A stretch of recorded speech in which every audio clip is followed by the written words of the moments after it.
stop. Oh, okay. Hey, How do you put? your phone? Yeah, I'm using my phone. How do you put "Do Not Disturb"? I don't even know how to do that. Go down, like pull down your screen. Pull your screen down. And you should see the do not disturb.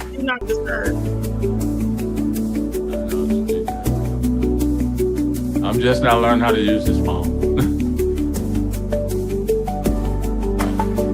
I don't want to screw up something. I mess with something, it'd be all gone. I make y'all disappear again. Did you find it? I'm gonna leave it alone. Can you hear me? I mean, you're gonna drop out when someone calls you, right? I hope not. I hope don't nobody call me. I don't see no "Do Not Disturb" thing. That's what I was looking for. Well, we're just gonna make the best out of it. We are live. This is Wednesday Night Live, a very special edition here on Just Saying Podcast. We want to thank everybody for tuning in. We thank everybody for slowly tuning in. We thank everybody once again as we're live streaming on the Just Saying YouTube channel. We're live streaming on Instagram and other social media platforms as well. Of course, I am Ferman Jackson Jr. along with my teammate, my partner in crime. Go ahead and introduce yourself. This is low for sure. And awesome. No, we got Virus this year. Representing West Dallas, okay? Always. Well, you know what? It's always a pleasure and a privilege and honor to always collate with you on this platform, Larissa as well. So it's truly been a blessing. I'm very excited all that God has in store, of course. And with the topic discussion we have, we thank everybody for supporting the podcast, supporting the platform, of course, and thank everybody for always tuning in. And we want to make sure that these conversations we have are very meaningful, that we're helpful, and all of the good stuff. But no further ado, I know you have a very special friend with us, Larissa, so I'm going to let you go ahead and do the honors. Okay, well, this is my close friend, Herman Wilson, everybody. Herman and I have been friends for well over a decade. Literally, I've known this man since I was 14. I'm 45 now, so that should let you know how deep our friendship goes. Look, I do not have very many friends, so when I tell you that they are loyal friends, I literally only have two, but they are, and they have been in my life just that long. And Herman has been one of those people, and I thank God for him. I'm so happy to have you on the show. Oh, yeah. Yes. My pleasure to be here. Oh, yeah, 100%. Yes. Yes. One of the main reasons why we invited Herman on the show, I would like to give just like a brief background of who he is, or actually, I'll give you the opportunity to talk about your background. But one of the things that we will be discussing today is, the struggles that my friend has gone through. In particular, as far as grief and loss and finding love again, as we age, because we all will age, right? It's like an oxymoron. We are born to die, and that is unfortunately the truth. That is what happens. We are born to die, and eventually one day, and I hate to sound so morbid, but one day we will all, it just will happen.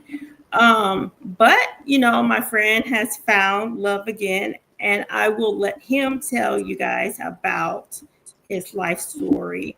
But we are talking about, like I said, grief, loved ones in particular. How do you get over that? What are some of the things that happened in his life? I can tell you how I met Herman, which I would love to say that, and then I will and please chime in, and I would love to have you go about your background. So I met Herman when I was 14. Okay. I'm from West Dallas. That is a predominantly Black, well, it was before it was gentrified by the great state of Texas, Dallas, Texas, which, gentrification is one of those things, those ugly things that move out the residents that have pretty much cultured neighborhoods and everything. So unfortunately, that is what has happened to my area. Along with that, West Dallas has been a predominantly black area. That is pretty much where, besides the area off of Stemmons and, later on South Dallas, but West Dallas was one of those original places that a lot of blacks were pushed. Hi, Zay. Thanks for tuning in. Hey, again, thanks. So glad to have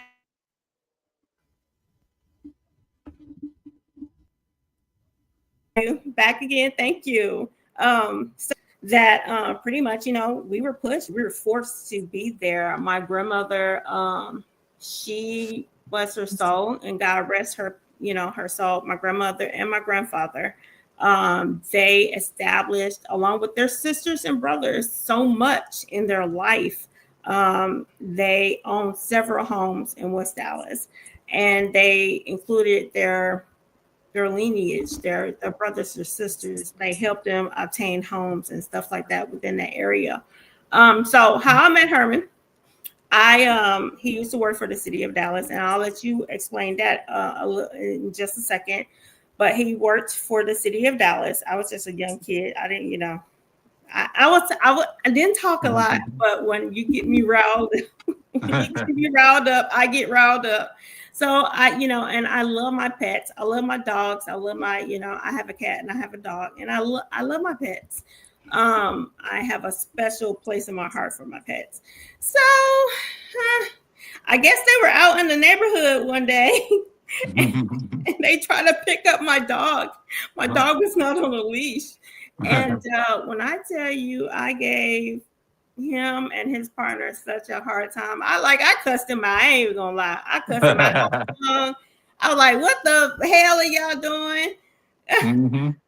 What the fuck are y'all doing? Why y'all trying to take my dog and everything like that? So yeah, that's how that's pretty much how I met Herman. And ever since then, because that was the area he was patrolling, I got to know him.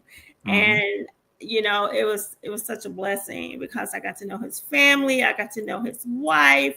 It was just such a blessing. To answer Zay's question, what we are talking about today is we have Herman, that is a close friend of mine. I wanted to bring him on the show because I feel like his story about his life is is full of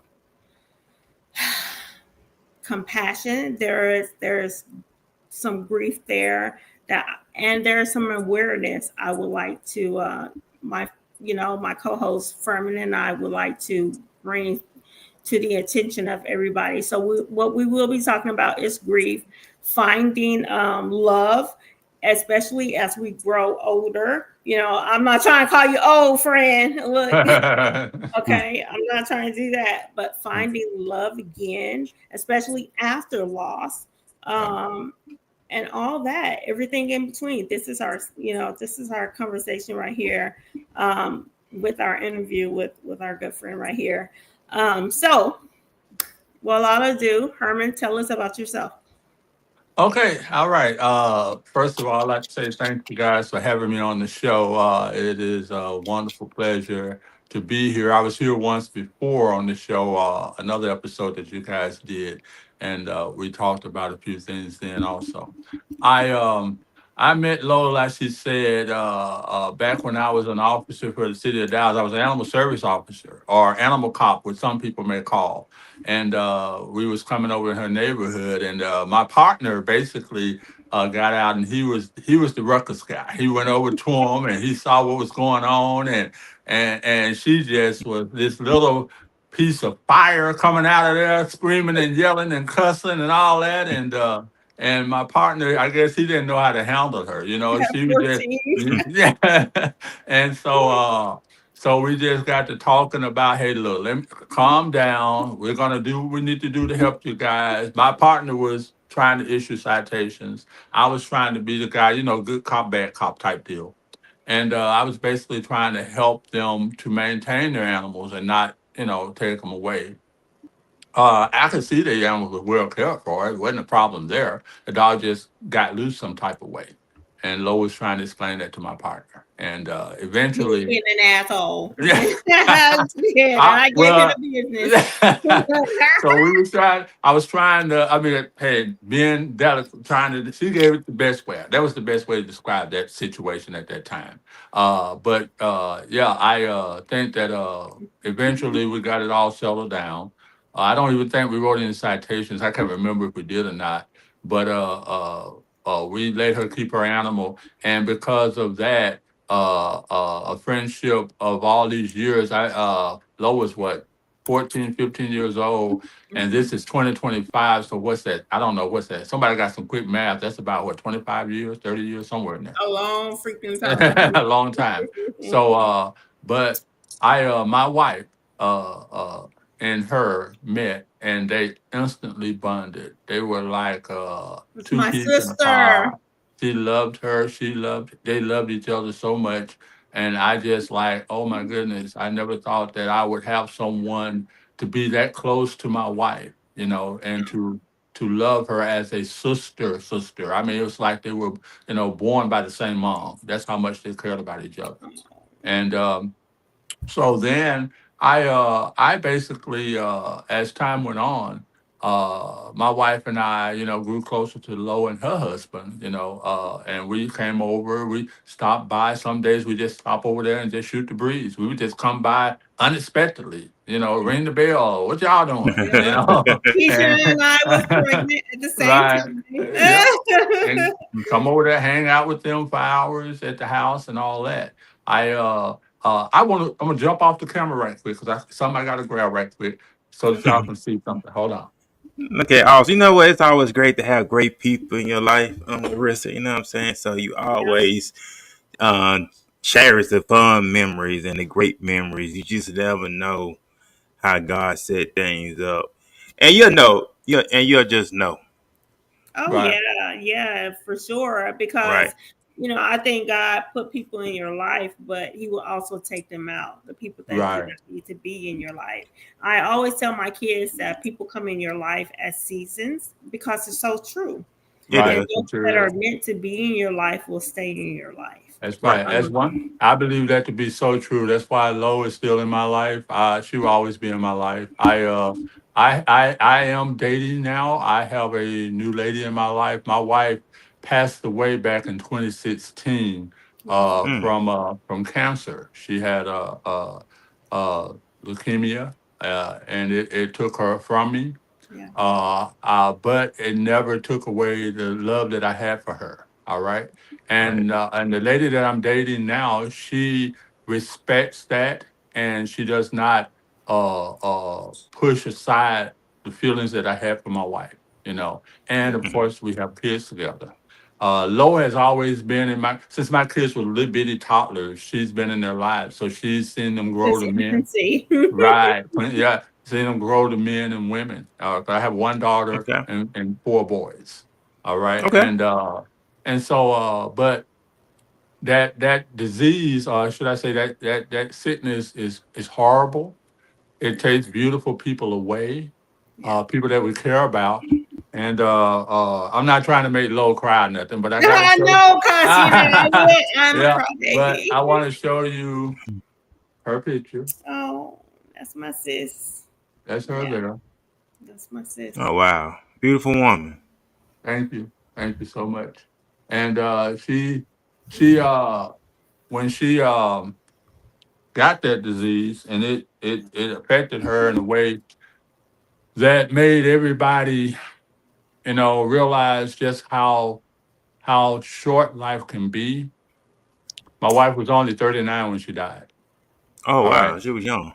Yeah, very young. And so it made things very difficult and I had people like this lady here never turned her back on me. Yeah. People say they're going to, hey, whatever you need, call me, whatever this, whatever that. Hmm. She never turned her back. Most people say it. They say it because they look at, oh, that's the thing to say. Not her. She didn't just say it. She lived it. She did it. She was still there for me. She was still helping me with my kids, still coming by, still giving out condolences, still giving these many years, all these years have passed since 2016, and she still does it. It has an Mm. end, you know. And I have family members that don't even come by to assist to see what's going on, you know. But Lo has always been there. She's never turned her back, and she's always been there, even through some of the things she's been through. And she's been through some stuff here lately, but she's never turned her back on me and my kids. And I will always love her for that, because you don't find true friendship like that in the world anymore, you know. Yeah. And yeah, Hi, and I Faith mean, in the Hall. I'm sorry if I interrupted, but I do have to give a shout out to our listeners that continue to follow us, and so I do want to say hello. Thank you for joining the show, Face in the Hall. I appreciate it. Hi. So go ahead. I'm so sorry, Herman. Go ahead. no, Um, I was gonna let Furman talk. He was about to say something. Go ahead, Furman. oh yeah, I said, I'm just on the outside looking in, but I just how hard to cope from that, with your wife until her final days, and just what was going through your mind at that time. I mean, just knowing that my wife is not here no more. I mean, that's tough for anybody. Well, I can tell you this here. It is devastating, to say the least. Um, to be laying in the bed with your beautiful wife, and you roll over and ask her how she's feeling, and she said, "Oh, baby, I'm okay." And then you lay back down, and about 3 more hours later, you roll over and ask her, "Baby, are you okay?" And she's deceased. It's a very hurtful, horrible thing to have to experience.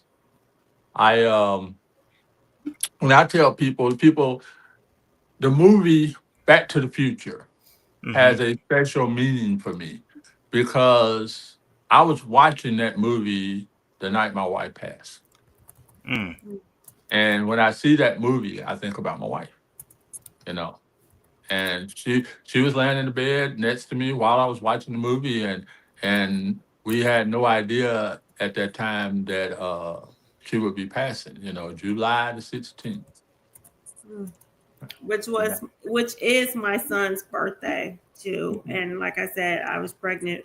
We were pregnant together. Hmm. So it's just so crazy because so many coincidences. I remember talking to her. The last time I talked to her, that's why I couldn't believe she had passed, because it was just like I'm talking to you right now. It was Hmm. just so hard to believe that she passed just like that. Although I knew she was sick and I knew what was going to happen, because she was, it Yeah. was already there. But Right. it was still hard to get that understanding that, dang, this happened out of the blue. I mean, it didn't happen out of the blue, but Yeah, it it did, just because seemed what it is. happen. Yeah, because Yeah, what it was, she had sickle cell.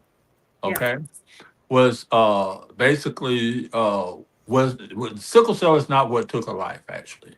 What happened was she always had to have these blood transfusions. If anyone knows about sickle cell, I don't know if there's any listeners out there that may be dealing with sickle cell. And I don't want to put fear, scare people, and all that stuff. But sickle cell sometimes can morph over into leukemia. And basically, that's what happened to my wife. She's Well, had, can yeah, I ask you something though, Herman? Okay, so, and I do wanna say something. Sickle cell does affect African Americans, like predominantly, yeah. majority, yeah, predominantly that is the minority that it affects. I actually have the trait, and there are a lot of my family members that have the disease that has passed from it. So I'm so glad you're mentioning this here, because we want to spread awareness to that as well, because this is something that affects our community. And a lot of, especially within the health community, a lot of Black people are not taken serious. Mm-hmm. Especially when it comes to sickle cell trait. That is excruciating. The pain Right. is The excruciating. pain. Oh my God. Oh It's yeah. excruciating. I could not comfort her enough. I would rub her feet, I would rub her back, I would rub, but the pain is excruciating. It's something, I mean, I would literally stay up at night rubbing her feet until I would fall asleep rubbing her feet Yeah. because she was in so much pain. I would never ever have even the thought of abandoning her in that time. Which you have some people that's feel like, well, man, God, you're going through this, man, and I could hear the hints in people's voices. Uh, you're gonna deal with all that, like, yeah, that's my wife. I'm not. Right. What do That's you what think? you're supposed to do. Yeah. That's That's my what you're wife. supposed to do. What do you think I'm gonna do? That's my wife. But I think that's the problem though. Guys, don't I mean let me know if I'm wrong. A lot of people will get married and they realize what it entails. They all look at a situation like, oh, okay, well, we're living together. If we're making money, everything is okay. We have children, but they don't really look at the problems until it actually hits them. Mhm. And when it hits them, that's when the real problem starts to show. That's when the I hate to say disguise, but that's when you really get to know a person Right. and if they are down for you. Right. It's so many. I mean, because, and it's not just, and I want to point out that when they say in your vows, through better or worse, Mm-hmm. to Right. death do you part, sicker or worse, all that good old stuff. They just don't mean like it's so many things. It's physical health, it's mental health. There are so many things that can affect the relationship between Yes. a man and a woman or a husband and a wife. And it's I have known many cases of situations where, and I just hate to say it. I mean, y'all can just like y'all might just double team me on this one right here. But there are so many cases that I've known of men that do not stay Right. supportive of their Right. And wives. support. It's the truth. I mean, and I say, I, I'm sorry. Go ahead, Furman. I wouldn't say they were mean. I say they males. Because a man gonna stay by his wife's side Th- regardless. That's just my That's opinion. right. Males run the league, boys run the league. Men gonna stay there because we go to That's right. endure it to the end. Well, So there are a Exactly. I lot of applaud. boys, man. Well, I'm just saying because I applaud Herman for being there with his wife through that time and not bailing out and leaving. You know what I'm Yeah. saying? Right. Because he made a vow before God that hey, they'll do his part. And I respect him for that And because a lot of yeah. people nowadays they up and leaves if Yep. somebody Yeah. sneeze wrong. I'm out the door, but That's right. That's right. I it's never all forget. about enduring. Go ahead. Right. And Right. that's very I sure. never My forget. I'm gonna Go say ahead. I'm not gonna say her name. Larissa knows who I'm talking about. My ex-wife. All right. She wanted me to leave my wife and come Mm. back to her while my wife was sick. And and I told her, I mean, well, I'm not gonna say the words that I said on here. I'm gonna, I can say it for you, friend. Bitch, but no. but I told her, why would I leave her now when she needs me more than ever? Yeah. What what sense does that make? She needs me now more than ever, you Because know? there's a lot of women that covet shit that don't belong to them. And they don't fucking care. They don't So look at stuff. When they see stuff, there's a big difference. Women will covet the perception of a man that they think had things materialistically, mm, but they don't realize what goes on in the household. the things that the wife or the girlfriend and stuff that they have to endure. And so, for that man, and this is just my personal opinion, for that man, they're looking at the situation like, oh, this is exciting, this is new. And I think that goes for a lot of people, not just men, but it does go for a lot of people because, when something is new, it's what? It's exciting. It's different. It's not the same mundane thing. So, it's so much simpler. It's so much easier to get excited about. Right. It really is. Temptation, and then it leads to those cracks in the foundation of your relationship. And that's when people are able to, fuck up what you got going on. Because once that foundation is messed up, it's really hard. I always say, you can break a cup or a coffee mug and put it back together, but you'll never be able to drink out of it because that shit is always going to leak. It's always going to leak. You know what I'm saying? So I look at relationships like that, just like trust, because that's the basis of trust. It's going to always be flawed. Now, I'm not saying that you can't get it back, but it will never, ever be the same. I'll never forget a situation. I'm a big tomboy. I've said it before. And a lot of guys sometimes tell me a lot of different things. And a dude that I knew, I'm not going to, I don't call everybody my friend, but an associate that I knew, I'll never forget him telling me when he was married, but I think it was like his first wife. Yeah, it was his first wife.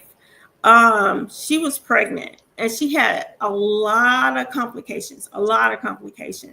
This woman almost lost her life. She was pregnant with twins, okay?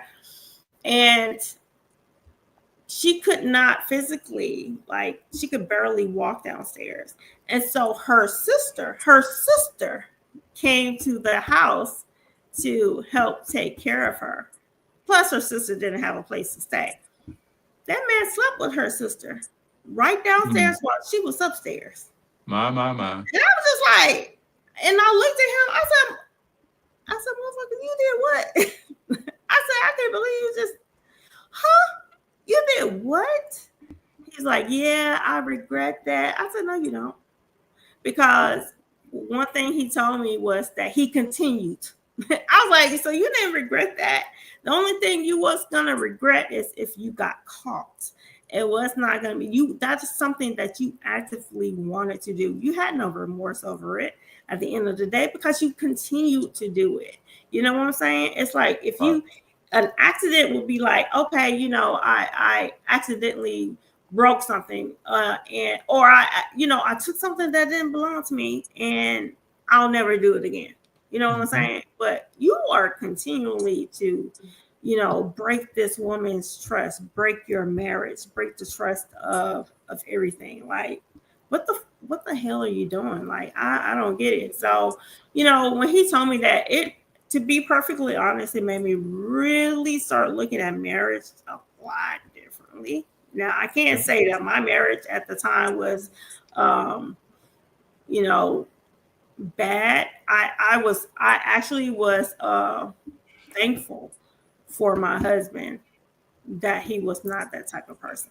And I was like, God damn, I could not be in this woman's shoes. And I thank God. I was like, Lord, thank you that I don't have to. Lord, I don't want that. I do not want that in my life. So, I was, I did thank God that, I didn't have to deal with that type of mess because, at the time, because, I can get crazy, Herman. Oh, yeah. Well, yeah. Can't we all? I mean, like, a lot of a lot of the tragedies we go through in life, dealing with people getting sick, people passing on. And I hope I can say this because I've been knowing Lo so long. I love her. When her brother passed, it was a tragedy for her. That's what that was. It was. It's not just her brother passing. That was a tragedy for her. and it really affected her, and so when you have people not realizing the severity of that person that she truly loved, you know, it bothered her a lot, and people needed to listen to her. And at that time, I don't think she had the amount of people listening to her at that time when it happened. Mm. And that's one of the reasons why I refuse to not be in her life. I refuse to always be there for her when she need me for anything. Whether she need me to come over there and fix a sink or put in a dishwasher or Mm. or whatever it may be, I was coming over to do it. You see, and so I just to show you how much I'm not gonna go get the picture I have of her brother and bring it in here because she's already, it bothers her anyway. But if she's, that would be, more devastating. But to Yeah, he was lose the some, only sibling. So right, her only sibling, she loved him so much. I used to see them when they used to come over to my house and they would be playing video games. They would be so competitive because Okay. he would be believing he could be her and she would be believing she could be him. And I'm no, not I'm gonna the lie, he best. was And good. no, Like you're I'm not not going gonna lie, he was really to. good. He was, Mm. but I would never admit it to him. But he was really good. But they were Hi, hello, competitive. hey Bree, hey Bree. Thank you So for they, joining us. But yeah, he yeah, no, he was really good. I really miss my brother a lot. But speaking of grief, Herman, how did now I don't know if I can share this. And hey, am I allowed to say about the person that you say anything about the person that you met afterwards? yeah, you can, yeah. Are you sure? Yeah, go Okay. ahead. Yeah, I mean, Okay. I'm not saying certain people names, but yeah, go ahead. Okay. Yeah, no. We're not gonna say anybody's name. All right. So after Keisha passed away, Herman met someone. And personally, friend, I'm not gonna lie, I felt it was soon. I felt it was soon because and maybe it was just a personal thing because it just was. I think at the time, I don't think I would have been satisfied with you meeting anybody because I just looked at it like, oh, that's my sister. What the fuck you doing? You meeting anybody? You know what I'm saying? I Yeah, think yeah. that's just what it was. It probably didn't even have anything to do with time. It was just my loyalty to her. Right, right. But yeah, but I remember, and what made me kind of pull you to the side, because I don't like getting involved with anybody's relationship, Mhm. especially when they're happy or, you know what I'm saying? Right. I stay out of it. I stay out of my friend's relationship unless it's something that physically hurts them or anything. Then, I would definitely say something. But I remember his daughter, because I most definitely have been in my nieces and nephews' lives since they were born, Mhm. and mind you, Keisha was told by doctors that she would never have children ever. Right. Yep, She that's had right. three. Y'all had That's, three kids. that's right. Three. Okay, Yep, yep. three kids. They told her that. So that was such a blessing. So when those kids called me, I'm coming. I'm Uh-huh. coming. Mhm. So his daughter told me that this woman was mistreating her. Now I was like, I try to get all sides of the story because I know sometimes children, especially young children, can act out, especially when their mom passed and there's another woman or man, whichever way the situation is. Uh-huh. Because I know when my mom met some, and I was an adult, okay? When my mom met anybody, oh, I gave them motherfuckers hell, okay? They did not like me, and bitch, I ain't like you. Like that's who my brother was. And we grown. And I was like, damn, maybe we should be a little nicer. I don't know. But let's just put it this way. It took me 18 years to even like be halfway decent with her boyfriend now. So but anyway, getting back to my baby Ty, she told me this, and I'm like, well, what's she doing?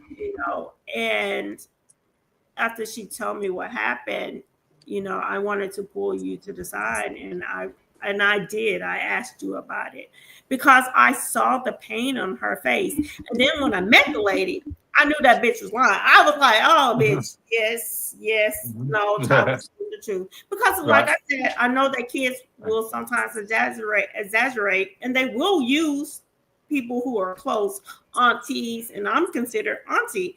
They will use us in those type of situations to Right. fuel, the things that they might feel. And I was like, no, no, no, no. Your kids were, no, Ty is such a good fucking kid. It's no Right. fucking way she is lying. Right. And Right. I was like, nah, no, she's not lying. Yeah. So that's why I pulled you to the side and I explained to you. And mind you, I don't I don't say anything that is bad as far as bad things to kids. Like I really try to explain to them that sometimes I try to get them to express their feelings, and Right. at least Right. with Ty, I try to get her to express to me like what she really felt. Was it the anger of you moving on and her losing her mom, or Yeah. was it the Yeah. lady who was I'm like, looking at what whoever this is wrote right here.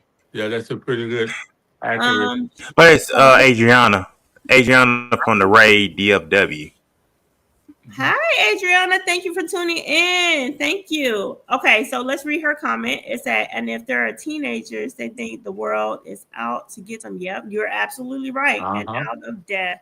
On top of that, what they perceive as being mistreated could be different than their mom. You're absolutely correct Correct. because I've had other friends who have had, golly, man, two of my closest friends have had their, like you and my other friend, who I treated his wife like a sister. Like she was so close to me.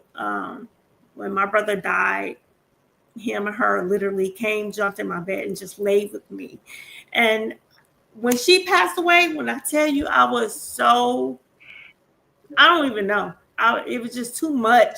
Too many people was passing away, and so when I noticed her children were acting out, it was a little different from Ty. It was a little different from Ty, and I noticed that their behavior was not um, like how Ty's situation was. Her Right. situation was she was being mistreated, but their situation, they were mad because they lost their mom, and they had every right to be. They were just upset. They were upset. These, children are upset, and they have every right. Right. Right. Uh, Hi, And Misha. Sorry. and yeah, no, I just want to say this here too. In all fairness to that person that you're talking about, uh, uh, whereas there was a lot of rebellion with my kids toward her, Yeah. and that was to be Mm. expected, and even Yeah. my older boys were like, she basically, dad is being extremely rebellious toward her, and that's where a lot of it came from. However, I still didn't excuse her because I feel like you're an adult, this is a kid, you should be able to handle some of this stuff. But at the same time, we as adults, we're human. Sometimes we can't handle a child being rebellious back toward us. We feel like we want to, get on them, or do something to them because, you have this child that's not your natural child, but it is this man or this woman's child. And this child is telling you off or calling you names or whatever.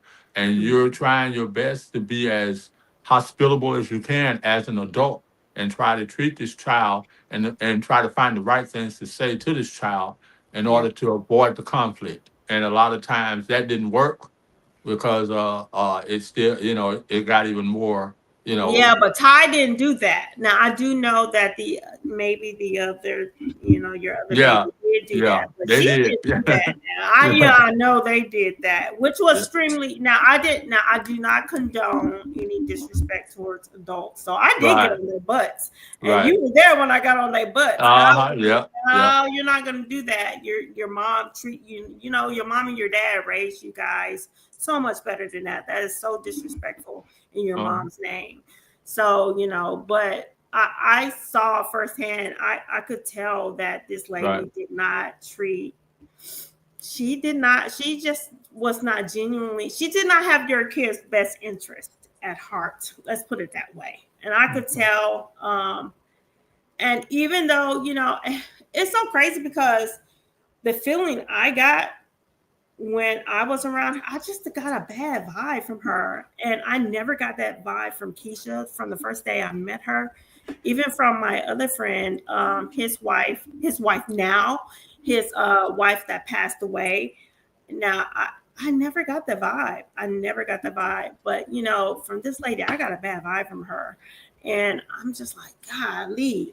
But I do know that the other two kids were completely disrespectful. That's why I got on their butts and I pulled them to the side. I was like, no, don't treat her that way. You know what I'm saying? Right. Right.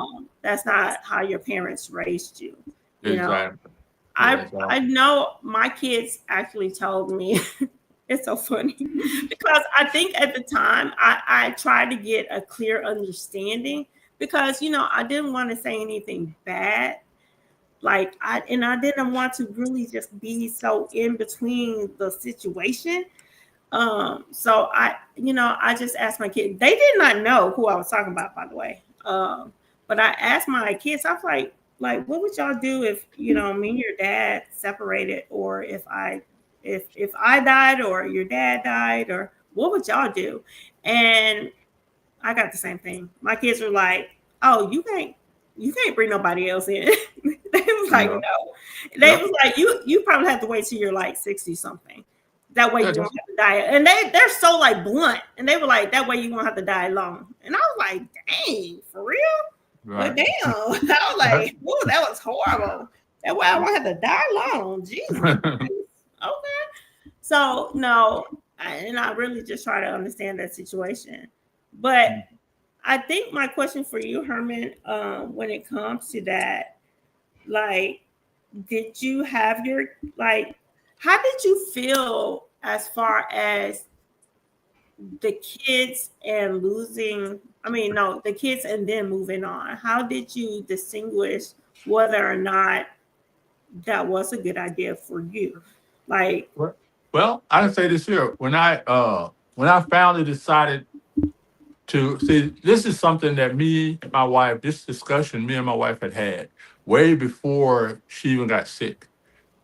We had talked about if something happened to her, if something happened to me, what would I do? What would she do? How would she go on? Would she keep the house on Morgan? Would she keep the house on Tree Line? Would she stay in Morgan, move back to Tree Line? Which house would she keep? That type of thing. So we discussed dying a lot because she had sickle cell. So we discussed it a lot, and so that day came where when when this actually occurred, because see, I personally thought my wife would outlive me. I didn't think I would outlive her. So I thought, okay, one day Keisha's gonna be here, and some other man's gonna be here at this house, and he's gonna be driving my cars and laying in my bed. And all these thoughts went through my head, thinking that she'll still be here and I'll be gone, and she'll be here with the kids. Well, as time moved on, and she did pass, and we did the memorial service and the funeral and the whole 9 yards. The woman we're talking about, I had no intention of even dating her. She was a coworker. I didn't intend on dating her. We hadn't talked we were just friends. We never ever thought about talking to each other, and just never ever thought about it. It was just a coworker working together and not even considering dating or anything. That was the furthest thing from each one of our minds. I had never even thought about talking to her. She had never thought about talking to me. so why didn't But you? Like, why didn't you then? but what happened was, remember I was just talking about earlier about how people say they're going to be there for you. You know what I'm saying? No one was coming and doing things. Only person did stuff was you. All right. Now, she would come by when she had to go to work, and we wasn't dating or anything. She was not my girlfriend. I wasn't talking to anybody because at that moment I couldn't even see myself with anybody else. Okay, so She would come by, take my kids to school. She would pick them up from school. She would buy them clothes. She would do things for them. I never even asked her to do. She had a boyfriend herself. She already had a boyfriend. And she was still doing stuff and helping me with my kids as a friend, not as a boyfriend or a girlfriend or whatever you may call it. Nothing like that was even going on. We were just coworkers. That was it. And she didn't do things and ask for acknowledgement. She just did it out the kindness of her heart. She wasn't saying, "Hey, I want people to know I did this with Herman kids." Oh Or yeah, was it the kindness of our yeah, heart? So yeah. sorry. She wasn't doing anything. I mean, she wasn't doing any of that. You know what I'm saying? So after about, I guess, I don't know, Keisha had been gone about a year and about 4 months, I think, is when I said, you know what, this lady's been doing all this stuff all this time, and there ain't nobody else. I hadn't been talking to anybody else. So I said, well, hey, why not? Why don't I start dating her, ask her out. And that's where it started. But it wasn't something planned. But people have actually put that out there that me and her was talking while Keisha was alive, which was a bold-faced lie, 100%. You know, but people had said that, and I'm talking about people in her family had said that, and it was so hurtful that these people that I trust around my kids, these people I play with my kids and hold my babies, would accuse me of something so ludicrous and crazy. You know what I'm saying? But they did. They all thought I was messing with this woman while Keisha was alive, and that never ever occurred. Never Yeah, ever no. occurred. Look, and I will be the one. Look, my friend is not a cheater. Okay, he is not a cheater. Right. So, but that's what was going on, and so it hurt me so deeply that I couldn't even talk to any of them anymore. I stopped talking to them. I cut off contacts with all of them. I stopped. Uh, a couple of them I really care a lot about, and I just stopped talking to them too because it's like all of them were ganging in on me about this particular woman. That had to be what he was doing. Nobody talks to somebody that quick. That had and all that was This going was on. her family. This was Keisha's family, right? Right, that was Keisha's family, and that's where that came from. So it hurt me so bad that I just had to cut ties with them. I just cut ties with them and stopped talking to them. Period. Because I said I'm not going to have somebody accusing me of something I know 100% I did not do, Right. and but at the same time, people think what they think, and you can't make them think any otherwise. That's true. That's you true. know, and I so. want to read this comment that Misha had said. She said, "Me and my husband." I'm gonna put it back up here. She said, "Me and my husband had the same conversation, and I'm assuming talking about moving on after death. And he said he wanted me to move on with my life, but I still haven't moved on because I haven't gotten to that point, and it's been 7 years. Hmm. I personally, I believe that women will wait longer than men. That's just personal thing. Because I think we have cycle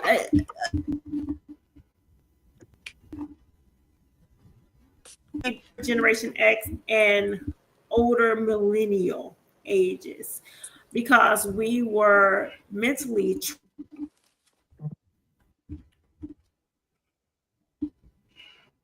trained that way. Now, I think of holding out to find love in the younger generation is completely different. Now, I do not think that the mindset is the same. So I do believe that women will hold out longer. And now I'm not saying that they will hold out longer from dating because I don't think it's necessarily true. Hold out longer with giving themselves emotionally. You know what I mean? At least I can say I would. Like, it would be very hard for me. Like, I could not do that. Like, I could not do that because, I've always been a loyal person. So I just don't, I know myself, and I'm old enough to know myself to know that I would not do that. And it just wouldn't be fair to the other person. It just wouldn't be fair to the other person. Yeah, it just wouldn't. Uh-oh. Yeah, he went back. Ferman. So Can you hear I me? think Yeah, we can, but we I don't can't know what see you. happened. Yeah, I don't know what happened. Can't see you. You might have to log out and log back in. Yeah, 'cause I don't know what happened. Keep it going. So basically, that's Something happened. like I said, men and women Yeah, are let's keep it going. yeah, men and women are different. So it's definitely a difference. She's Misha said, okay, so I'm gonna respond to what Misha said. She said, maybe I will move on eventually, but my heart, mind, and body isn't there yet. She said, Lo, I agree. Women move slower than men. And like, yeah, I definitely believe that that is true. Um, definitely. Um, but there are some men who are loyal to their women. I think they will move on physically, but I don't think men love as many My sound people. go away? Can y'all Yeah, hear they me? don't love as many No. people. Uh-huh. Yeah. Yeah, they don't love as many I people. can't hear y'all. You can't hear us? I don't know what's going Really? on. It's like your picture moved to the middle and I stopped being able to hear you guys. It's that Apple. I didn't do anything. Just log out and log back in. Yeah, log out and log back in. Here, let me post it. That's Log all. out, I can't hear anything. I can see y'all, but I can't hear log anything. out. Yeah, you gotta log out, back in. Yeah, maybe he'll be able to see it. Hold on, let me see. Log back in. Somebody said log out. Do I need to log out? Yeah, Ah! log. Yes, log out and log. Yes, log out. Do I We need to want to log give a out? big shout to everybody. Okay. Yeah, tell them yeah. So Misha want to have this Android because I have an Android. So I'm like, Misha want to have this Android Apple war. Mm, She's talking about lies. My Apple is working fine. yeah, But it's yeah, good. Ferman, what do you think about that? What do you think? Do you think that men? What do you think about that situation? Men and women moving on and loving on different levels. What's your opinion? Yeah, I mean it takes time. I do believe it does take time. And everybody's different though, so everybody handle things differently. So you always It gotta is, respect the but person. my friend, let's be real because this is just saying, and let's just be real from the experiences you have experienced from the people that you Mm-hmm. know. Because I've Right. known so many married freaking men that have fucked around, but Mm-hmm. they will just love that one person, or they Right. will, but they'll still fuck around with you, like, or they'll give it Mm-hmm. to. I think that's so, ugh, gross. That is so disgusting. Anyway, but it's what you say? What you Uh, say? That yeah, I is so. mean, I would just want to say lack of discipline. You know what I'm saying? That's what I have to say. I know you mentioned that women can hold out, which they do. You know what I'm saying? If a woman's not attracted to you, she's not gonna do anything with you. I do believe that. But with guys, some guys they just A man like. gonna sleep with whoever. I'm I sorry, but they mean, at will. the end of the day, you should have at least have some morals and standards by yourself. But yeah, at I don't least know, have some friend. moral Look, standards by yourself. Yeah, you gotta be careful out here I'm just saying. nowadays. I'm just saying. Considering where we worked at, considering a lot of the men that I have seen up there, Well, I can't say that their morals are up there. Okay, well, their standards are kind of low. Like I've never seen so many married men leave their freaking wives for other women. And these mm-hmm. women thinking that they got a fucking prize. You just inherited a problem. You inherited a problem. You inherited goddamn me a cheater. Like and you a cheater, bitch. So y'all always have that issue that y'all always have it in the back of your mind that that person is willing to do that on you. And Right. that is horrible. That is a horrible thing. Yeah, I mean it's jacked up. I mean at the end of the day, they're not gonna prosper because they did it the wrong way. But it ain't gonna be. I mean, the way you did it. I mean, the way you got with it, the same way it's gonna happen to you, ain't it? I mean, karma is Karma real. is a So mug, ain't it? yeah, so you gotta be very mindful and careful of that. It going back to being disciplined. You know what I'm saying? I know people may say that thing I'm talking PC, being politically correct, but you gotta know yourself at the end of the day. You gotta know who you are, what you're capable of, and what you're not capable of. Everybody has strong points, everybody has weaknesses, and you would not put yourself in harm's way, especially Lo. It takes us one slip up to lose everything. Think about how many people loses everything. You work hard, you work your butt out, blood, sweat, and tears to accumulate the life that you want to live, and you're willing to risk that over being careless and reckless. You know what I'm saying? Oh And you yeah, have to catch yourself. You know, you have to. I just think about that. All the work you put in, the sacrifices, the blood, sweat, and tears, hmm, just to lose it over 5, 10, 15 minutes of pleasure. And then the other thing about it is too, when you're stepping out, you marrying, you stepping out. I just thinking about it, that sounds stressful. You gotta plan around, you gotta do all this stuff, and it's crazy. Now, if you and that person have an open relationship and y'all like to swing, then hey, that's on y'all, that's y'all business. But at the end of the day, it's all about trust, and your trust can and will be broken, especially for a person that you vow to be with, and they step out or abandon you. You know what I'm yeah, saying? That yeah, changes the whole game. That changes the whole atmosphere. It's just like I can't trust you. You know what I'm saying? That's out the window. yeah, So now I can't trust you because that's gone. That bridge is burnt. I forgive you, but I cannot look at you the same no more because we supposed to have each other's back, ride or die, ace boon coon, tag team, dynasty, franchise, whatever you want to call it, for someone to do that to you behind your back. but we know. Look, I always look at it this way: humans are humans, and you can't put humans on a pedestal to where you thinking that they're a god or that they will never ever do anything to hurt you. You got to always, I don't want to say, I don't want to be just a Debbie Downer and say, oh, that's something you got to constantly think about, but it's something you got to be realistic about. I believe that you have to have an understanding that people are human.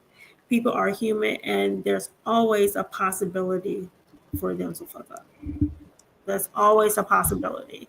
And, it's just, like, what do? You got to be prepared. I think when you're in a long-term relationship, um, you got to weigh what is going to benefit you. And I'm not just saying sacrificing, because it's a sacrifice when you decide to go back to a situation that doesn't give you peace or peace of mind.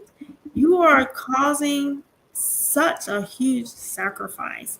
I think a lot of women do that, and I'm so disgusted by how society sit here and say or think that it's okay that women, particularly women, have to suffer, because we see it all the time. We see it on different platforms. We see it on different like Love and Hip Hop, those kind of shows like that, where Right. where you have this married couple and this man is cheating on his wife. Welcome back. Well, cheating on his wife constantly, and this woman has to endure it in order to say she's down for it. You know what I'm saying? Oh, she's a good one. She's a good one. You got you a good one. What? You got you a good one because she had to endure your fucking cheating? cheating with 1,000 goddamn women. She had to endure the physical abuse. She had to endure the humiliation. Like, what I mean, and don't get me wrong, this definitely can go vice versa. I had a family member who's a female. Okay, she did the exact same thing to her husband, which I always thought that was weird as a kid. I remember being a kid, and she, man, that woman, she was out there. She was a player. She was a player, but that was how she was raised. And she treated her husband, and I always thought he was such a good man.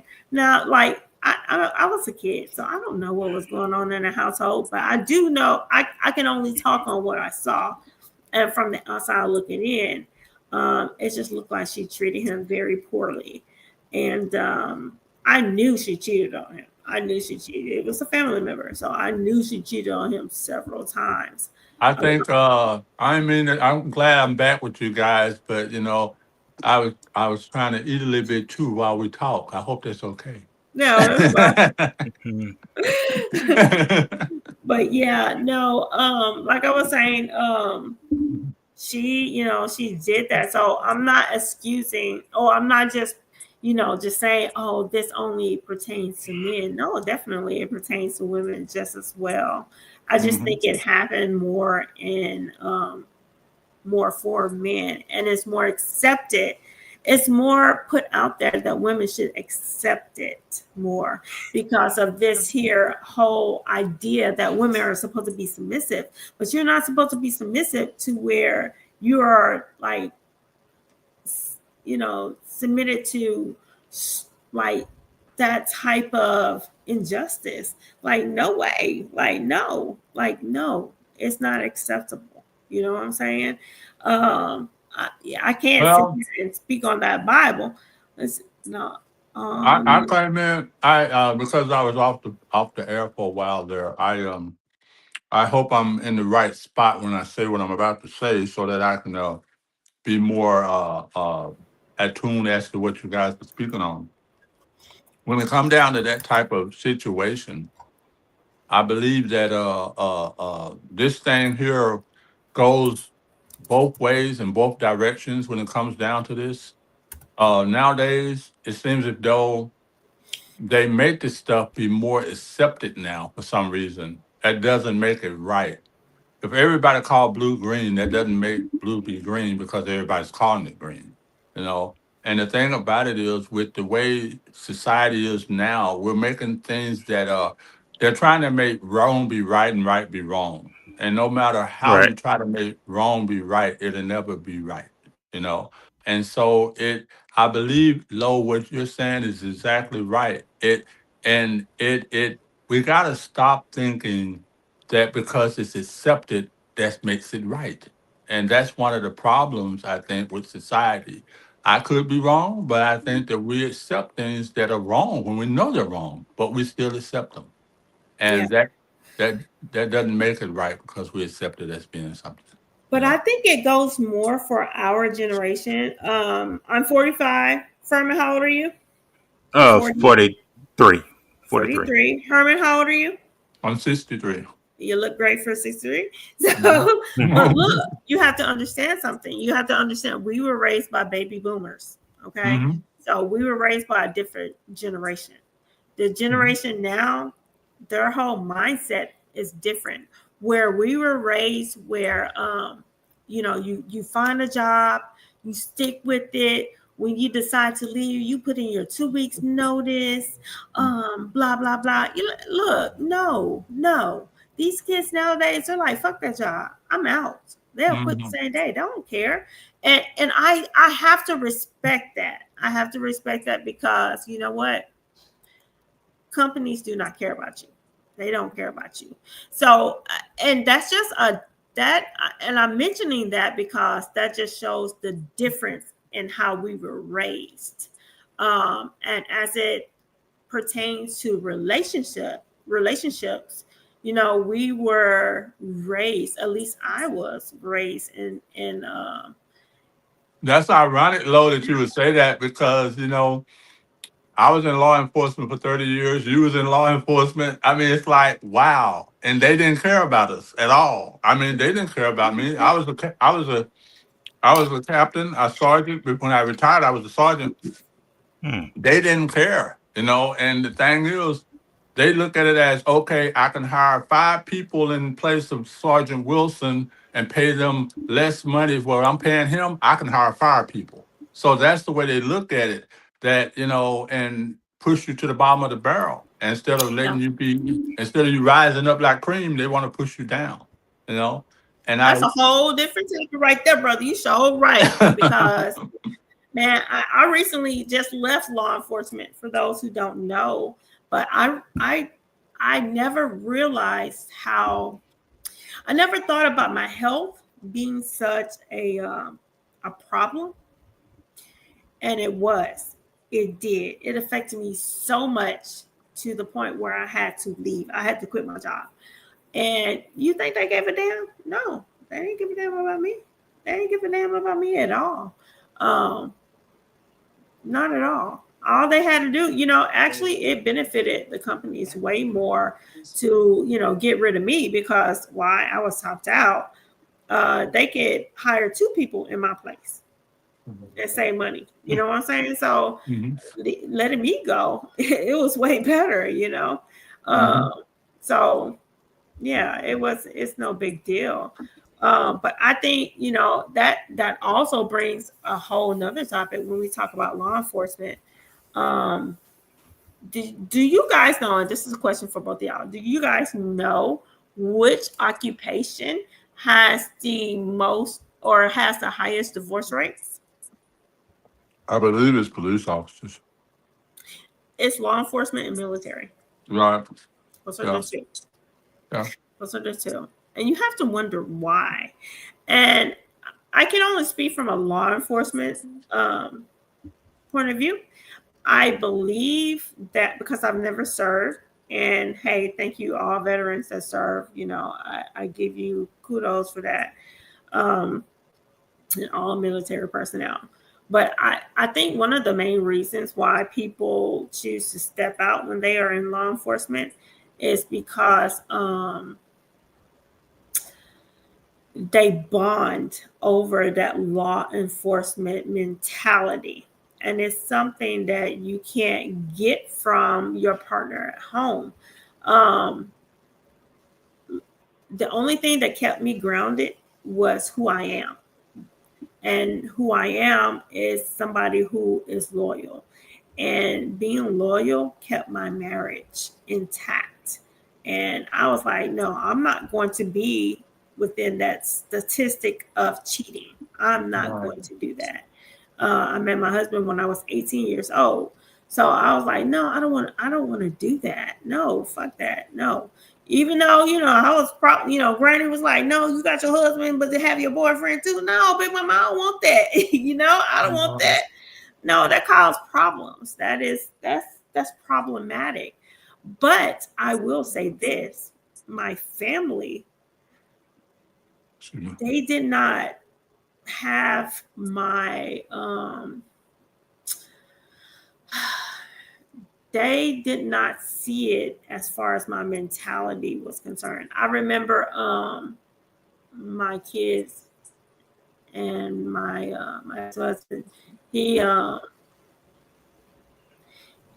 they had said something to me, and I thought about it at the time, and I actually did feel some type of way. I just never really expressed it. But I remember them saying okay, so a situation happened on the street where this guy, I don't know, he was weird. He was doing something that was very odd. So to the normal person who haven't seen much, to them, it would be like, damn, that's crazy. And they laughed at it. Well, I didn't laugh at it. I looked at it like, oh, okay. I don't really see anything funny with it because I saw so many crazy things at my job. I think I became like really numb to a lot of stuff on the outside. And they were like, oh, mama, or oh, Lo, you crazy. How you not respond to that? And they could not understand why I didn't respond to it because I was so used to seeing that crazy shit every day. So Right. Right. I, it just wasn't And you know, here. and I say this here, because being in law enforcement, I agree with you 100%. The my type, because of the type of law enforcement we were doing, um, my job was to make sure my partner was always protected, and his job was to make sure I was protected. So you Mhm. feel you're protecting this person all day long. You're protecting this person. And when you get home to your family, yeah, you're protecting your family. But when you're out there and you got to make sure that person riding in that squad with you stay alive, you know what I'm saying? It becomes a huge responsibility that you got to keep this person sitting next to you alive, you know, and that person got to keep you alive, and you got to go home whole and he got to go home whole. And I believe that's one of the reasons why it has a traumatic effect, and that's why the suicide rate is so high with police officers and law enforcement and stuff. Because you're talking about, I got to protect this person no matter what. I got to give my life to make sure this man stays alive, and he has to do the same for me. And I believe that's one of the reasons why it affects them so much. People don't realize those officers when they're riding around in them squad cars, all they see, oh, this here person giving me a ticket, or oh, why is he pulling me over? Oh, he wouldn't do that. They need to go arrest some people that's committing real crimes. Not There are some realize, genuine assholes. I yeah, ain't there gonna say are, that there there aren't, but there's are, some there genuine are. assholes. But Shit. believe it or not, the guy that I worked with was one, but he was a good officer. But he was one. But he had your back. You know what I'm saying? And that's what it was all about. He Yeah. had your back. Yeah, And I'll never forget when I first started at my job. Now, this was under a different administration, not the same, not the same. I do not work there anymore, so who's gonna whoop my ass? I can't be sent to IA. But I do recall one of the first things that was told to me was if someone hurts you, or if someone hurt one of your fellow officers, if you don't do something about it, you're gonna be sent to IA. I ain't gonna say exactly what was said, but I was like, ooh, and it wasn't just like, don't be a coward. It was like, huh? Now, mind you, I had never been in law enforcement. I had never been to a jail. I didn't know anybody who has ever been to jail. It was a whole complete different experience for me. So I was like, now, mind you, I'm from West Dallas, so none of that. I had no fear in it. Don't get me wrong. Like, I was kind of, even though I was a straight A student and a model student, I had a little bad side to me. We had plenty of fights where growing up, but I was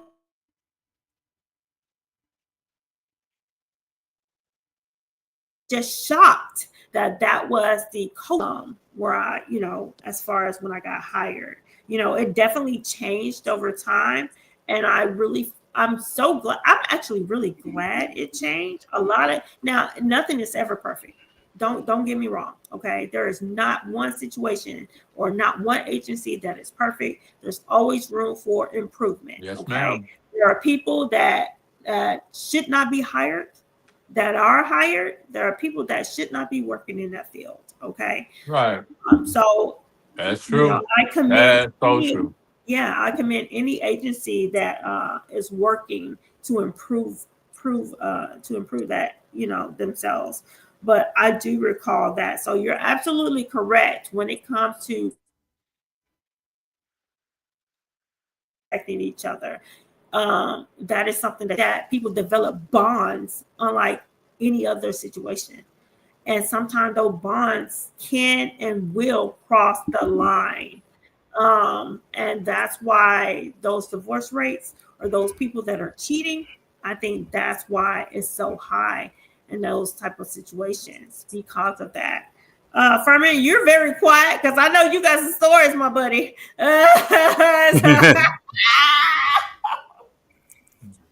I'm just saying, but What you just yeah, saying? I'm not saying. I'm just saying, but hey, it's real. You know what I'm saying? It's real out here. Uh, Main thing is What maintain you having saying just though, friend? Because I ain't hear you say nothing. What you saying? I said main That's thing is make all. sure you having discipline and being disciplined in your life. That's all I have to say about that. But No, it's, be I mean, honest. yeah, Okay, so I'm being like be. honest. I mean, Go we ahead. understand that discipline is it, but Right. like, what do you say about like what's your personal feelings about those people that are out there like that? You know what I'm saying? Like, Somebody screwing themselves over.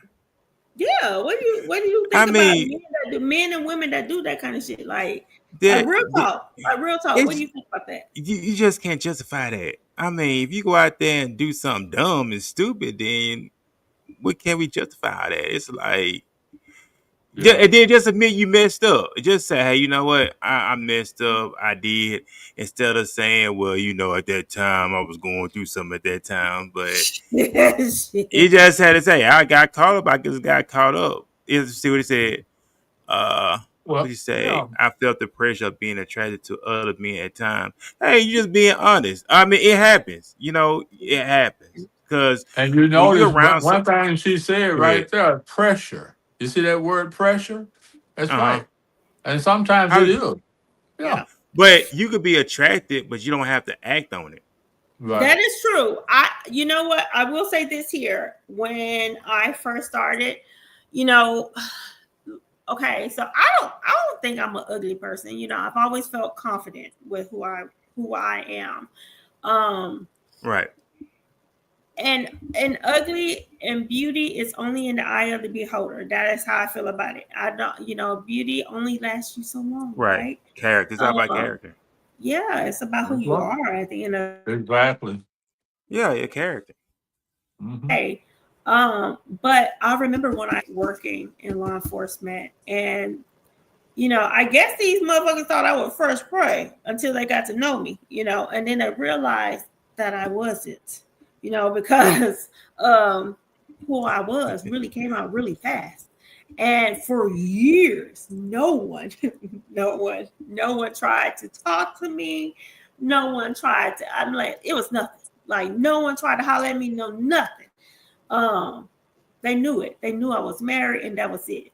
Like I'll never forget my coworker. She was like, you know what? She's like, she called me. We went by last names, and she was like, yo, tell. I mean, cause we were kind of like rating people. It's just a big discussion with me and a couple other officers as well, Yeah, and we that's were like something that rating them happens. 1 through 10, like how they look, so to speak, men and women. And she's like, you know what? I got a question. She's like, I don't understand something like you. Why nobody want to try to talk to you? Like, that's crazy. Like, I know you can be. We were always honest with each other. She's like, I know you can be a bitch sometime, and I was like, yeah, why? Maybe that's it. I don't know. Um, but she's like, nobody really trying to talk to you. And it's so crazy because I never, like, my husband never believed that shit. But it was so true. It was so true. I was like, you just don't even understand how true that shit was. Like, I don't even understand why you don't understand that. Like, you should know my personality. But I will say this now, as I got older, like this last past year or so, and the younger people start coming in, yo, I don't know if they thought I was a cougar or what, but I felt pressured, like not pressured to talk to them, but like it was way more people trying to talk to me, and that has never happened, and I was like, Mm. damn, what kind of energy am I giving off this energy to make these people think that it's okay to approach me? Mhm. Like, Mhm. what the fuck? Like, I don't get Right. it. So I can definitely see, especially when people are attracted to you and people try to approach you at work, especially when you're at work all the time.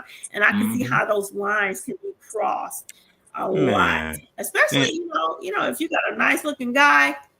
I mean, like I said earlier, people are human. Oh, she said right. Yeah, people are human. Right. Man, Mhm. Yeah, I'm just gonna say it like this. Let me say this. And yeah. where I Let me come hear what you from, got to say, Ferman. Go ahead and I'm say say it. where I come from, you would be a target.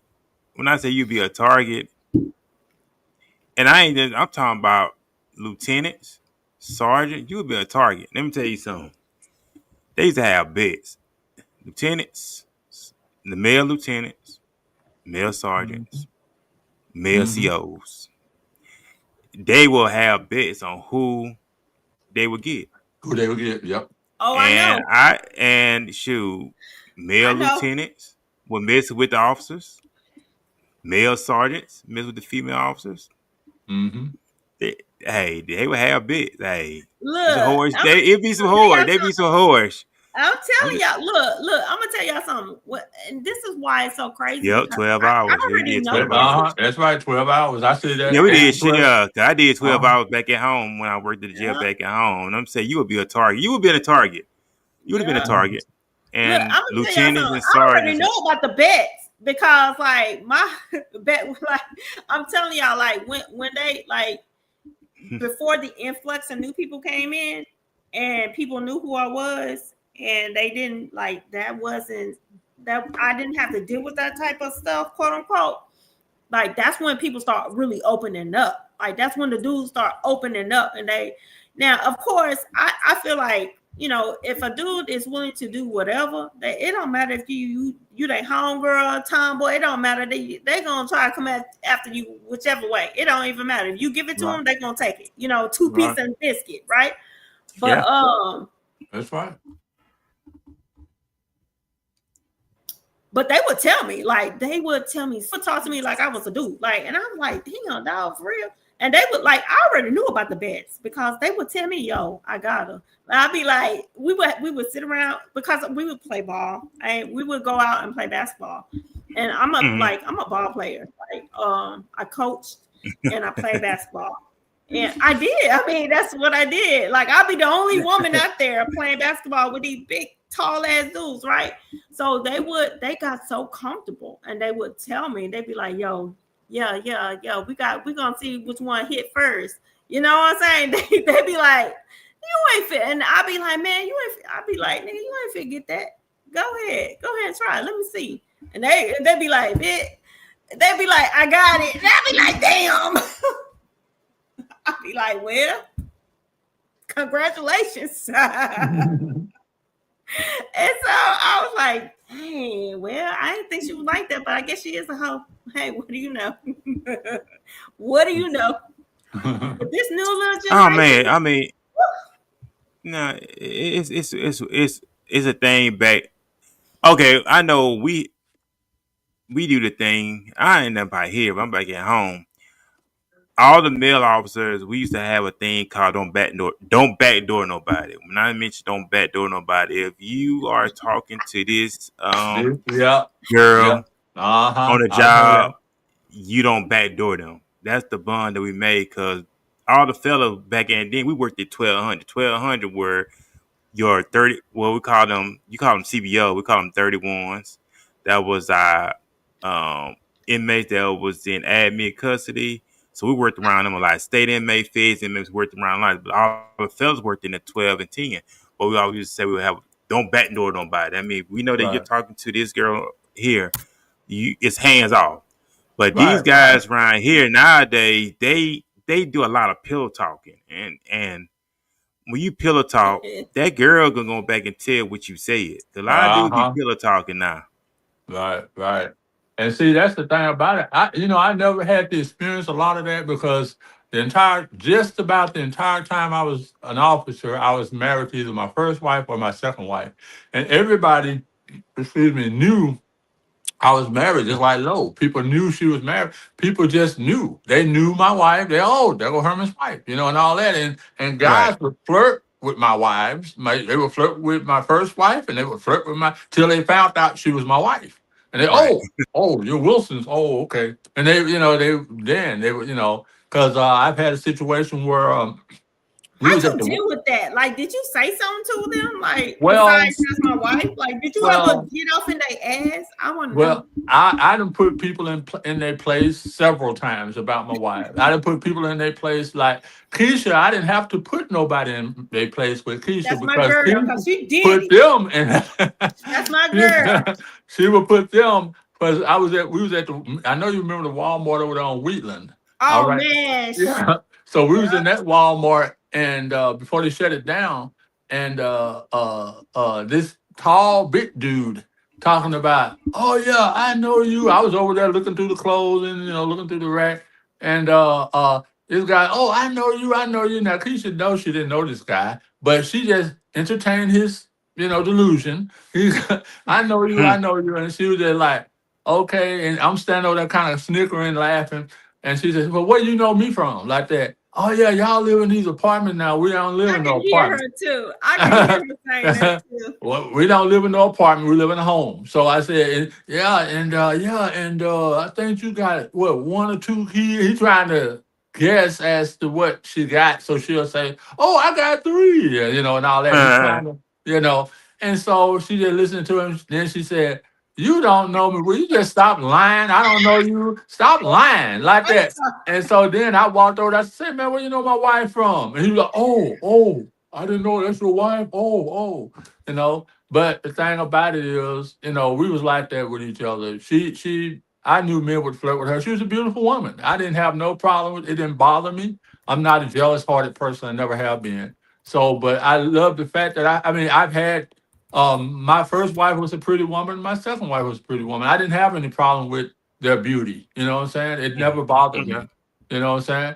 And it's nice. Like Lois, a beautiful woman. You know what I'm saying? I never had problem with a woman's beauty. I like pretty things. I mean, and a woman that's pretty, I'm gonna be attracted to. So Right. but the thing about it is, it never bothered me in that regard. Well, I'm pretty sure some guys probably don't. Somebody saying something Walmart.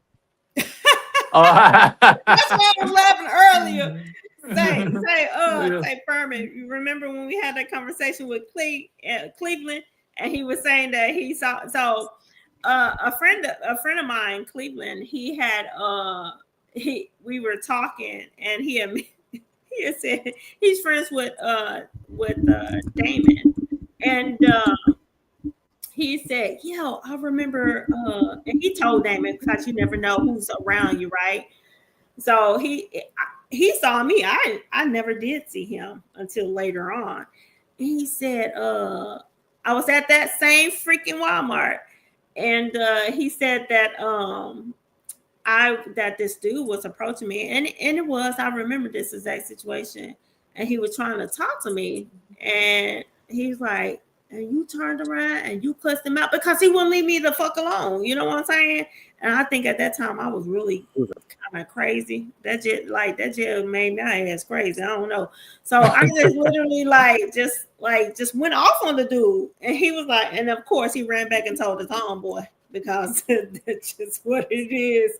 Homeboy gonna tell him. He was like, man, don't cuss that dude out. And I was like, yeah, well, he wouldn't leave me alone. And if I tell you no, then that's what I mean. I mean no. Like, leave me alone. So I don't know. I guess you and Keisha are two peas in a pod, because she'll cuss out a person in a minute too. man, I'm telling you, She would cuss them out in a Keisha, minute. She would say, don't you see this ring on my finger? That's like They don't care. You know what? He was They gonna don't care. okay. And that's true. And that is true. No, they But you don't know care. what's so crazy? So my experience, like I already told y'all my experience at my job, but my experience on the outside, I never really had people to approach me ever, really. When I was younger, nobody really ever approached me. Whether or not I had my ring on or not, and I always had my ring on, but no one ever approached me. He was one of the few, and I think that's why I got so offended after, like, he wouldn't leave me alone. Because I'm like, man, I don't like being bothered. Like leave me alone. I'm a married woman. I got kids. Leave me alone. I gotta go work in the morning. Like, leave me the fuck alone. So I think that's why I don't know. They just never really approached me. And I think it's because I just wasn't approachable. Now I Mm-hmm. talk a lot more, obviously. I don't know when that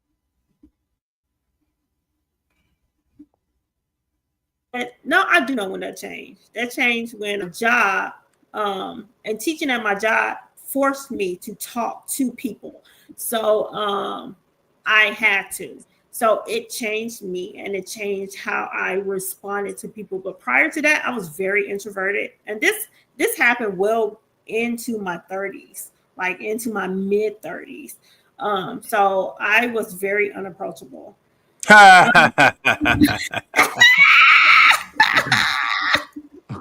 Say I got hit on by a stud too, and the girlfriend was like right there. She was like, "Do you need help with something, baby?" Now that was the other time.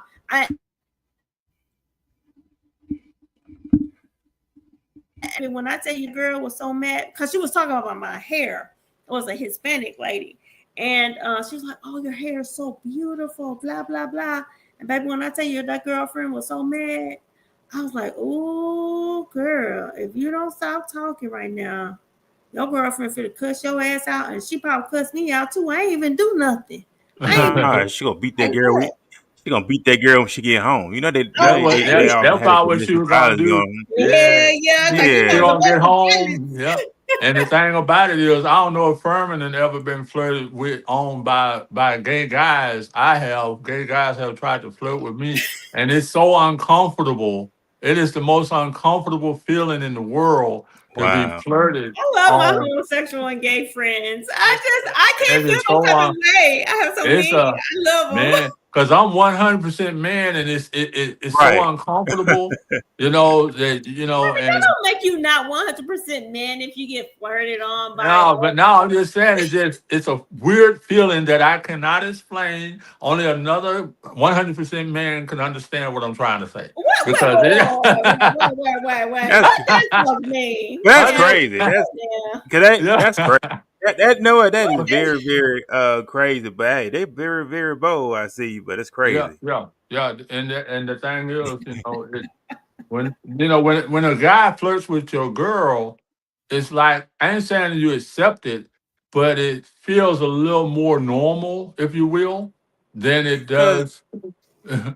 Go ahead. cause they no, cause I wanna say they envy you. When I say they envy you because you're sleeping with this woman they really want to be with, but they Hmm. really envy you because you actually get to sleep with her every night. That makes Hmm. sense. Right? Yeah, yeah. It does. It does. And I believe. I But believe. afterwards, then they don't want them no more. Shit. Afterwards, they don't want them no more. They done got what they wanted. They done got what they got, and that's it. Shit. At the end of Yeah. the day, Well, I'm I talking mean, about what I'm talking about the good guy. I'm talking about the good guy. Like, okay, they say like women. They say, okay, you got this dominant male man. Well, I don't say male. You got this dominant man. Do you don't think the women are jealous of you because they're like, dang, he love his wife, he faithful to his wife. of I see how he course. carry himself. Like, dang, she getting the business every night from him, and I won't be on. I won't. I'm jealous of her. I do believe Hmm. that happened. Well, Yeah. you know Yeah. what? I think a lot of men are misconstrued when they think about women and what they want. Okay. A lot of men think I feel that a lot of men feel that women want a partner sexually like 90% of the fucking Yes, they time. are. And Yeah. what the fuck? No, no. A woman Mhm. wants a man that is financial. I mean, that is not a bad thing. Like you can't be trash. I ain't gonna say that. Right. But Right. a woman is gonna want a man that is financially secure. Stable. Yeah. They Yeah. can Stable. yeah that can take care of them. That is not a fucking loser. They don't want like that comes secondary to tell you the Right. truth. In my Right. point of view, um, that is yes they are. What do you mean, Misha? Yes they are. What? I don't know what she's talking about. But But you know what? A lot of guys can have money, but they don't know how to be romantic. They don't know how to be kinky. They don't know how to be sexual when it comes to their woman. They Right. think Right. you Right. still got to get her aroused mentally. Yeah, remember that the Housewives where the That's husband was rich, but she messed around with the pool boy. The pool boy uh-huh. made her feel like a woman. And some guys they got money don't know how to make a woman feel like a woman. Well, I They don't Right. think think it's necessarily like that with women. I think it goes back. Remember when I talked you want to be about that feminine. new You don't film? want to like. No, but think I'll about it. put you in this big house. I'll put you in this big house. I But put no, but like no one wants to be controlled. But when you get something new, it's always exciting. When there's something new, it's always exciting. you want to New be love, feminine I exciting. agree. I agree. New people, exciting. Getting to know a person that you like and they like you, it's exciting. and learn how to be Um, kinky. Learn how to be kinky. Learn how to be sexual. but Fellas it's gotta not learn how to always be like that. about that. I No, know it's not. it's not I always know about it's that. not about that. But I'm just saying, you still have to be learn how to be romantic.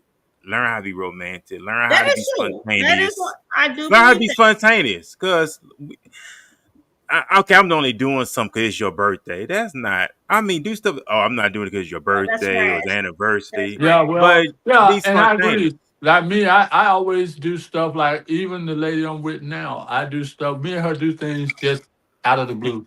We just do it out of the blue. That's I mean, I don't like planning things. And some people that's good for them. They can plan. And I like I, that. Right. I like that. yeah. That's a good I, idea. yeah, I don't like planning. I like to just, hey, let's do this, let's do that, let's go here, let's go there. That's what I like doing. To me, that's more exciting. It puts in more joy in the thing because you don't know what to expect with what you're finna do. You don't know where you're going. You just go somewhere. Let's just go. Wherever we land, that's where we'll land. And I Yeah. like doing that. Having spontaneity is very important to me. It's in a relationship. And so a lot of times when you're enjoying that, you enjoy that more when you have that thing with a woman or a man, I guess, being whatever the case may be. Being able to deal with having that. Uh, uh, and then, like, for instance, what you were saying about being kinky and all that kind of stuff, sometimes that's necessary. Sometimes it is. Sometimes having that isn't necessary. Sometimes you don't need it. Sometimes it's not necessary. You know what I'm saying? Because sometimes people can feel your energy without you doing anything. They can feel it just by being in your presence, and they know already, oh, this person here can feel what I'm feeling right now, and I don't have to even say a word. You know what I'm saying? Have Yeah. Personally, you ever have you I ever think been sitting across from somebody and just your eyes, they know what you're saying just by the movement of your eyes. You know what Yeah. I'm Make. saying? yeah, it's the excitement. It's the and Right. Yeah. that makes you so excited. I remember let's just preach it, Herman. I remember so like the first kiss I ever gave my husband, right? And this was when we were dating. And I thought, to me, when I tell y'all, my heart was just like ooh, beating so fast. And and honestly, he's probably the only person I have ever been in love with. Um when I that first kiss, it was so innocent. It was literally a kiss on the cheek. So I didn't think about anything sexually. That has never been my thing. I had a boyfriend who used to like get every week. That man on the dot, he would give me things every week. But guess what? I didn't love that man. I didn't love that man. So, those gifts and stuff like that, it was to me, and it might seem ungrateful, but I think love has a lot to do with it when it comes to how you feel about a person. That's why I said sex to me, and this is just me now. I can't speak for all women out there. They got other shit going on. But for me, it is secondary. As far as how that man treat me and how I feel about that man, that is number one. That is number one because if I love you and I have that type of, I'm going to look at what you do at a higher level. Like, and it doesn't like when I love you, it gotta be all of the above. Switch it up. Yep, you do have to switch it up. That is so true, and you do have to switch it up. But for me, it's just like the romantic gestures. It's like when it's the thought, and I know it's cliche when people say it's the thought that count, but for me, it really is. because that tells me that you're thinking about me. It's like you calling me in the middle of the day, and you be like, hey baby, you know what, I was just thinking about you, and I miss you, and I just wanted to tell you. Or you leave me a little note on the side and be like, those are romantic gestures for me. And Oh, it shows sincerity, and I love that. And I love the idea of being, spontaneous and be like, hey, let's good. go here. And without me having to say, well, let's plan the Friday night, or just doing the same fucking thing over and over and over again. I fucking hate that. Don't do me like that, because that means you're not putting effort Yeah, yeah, into I was just about to And say learn that. how to So, yeah, go ahead. Go and ahead, learn how to Furman. talk. And learn how to talk.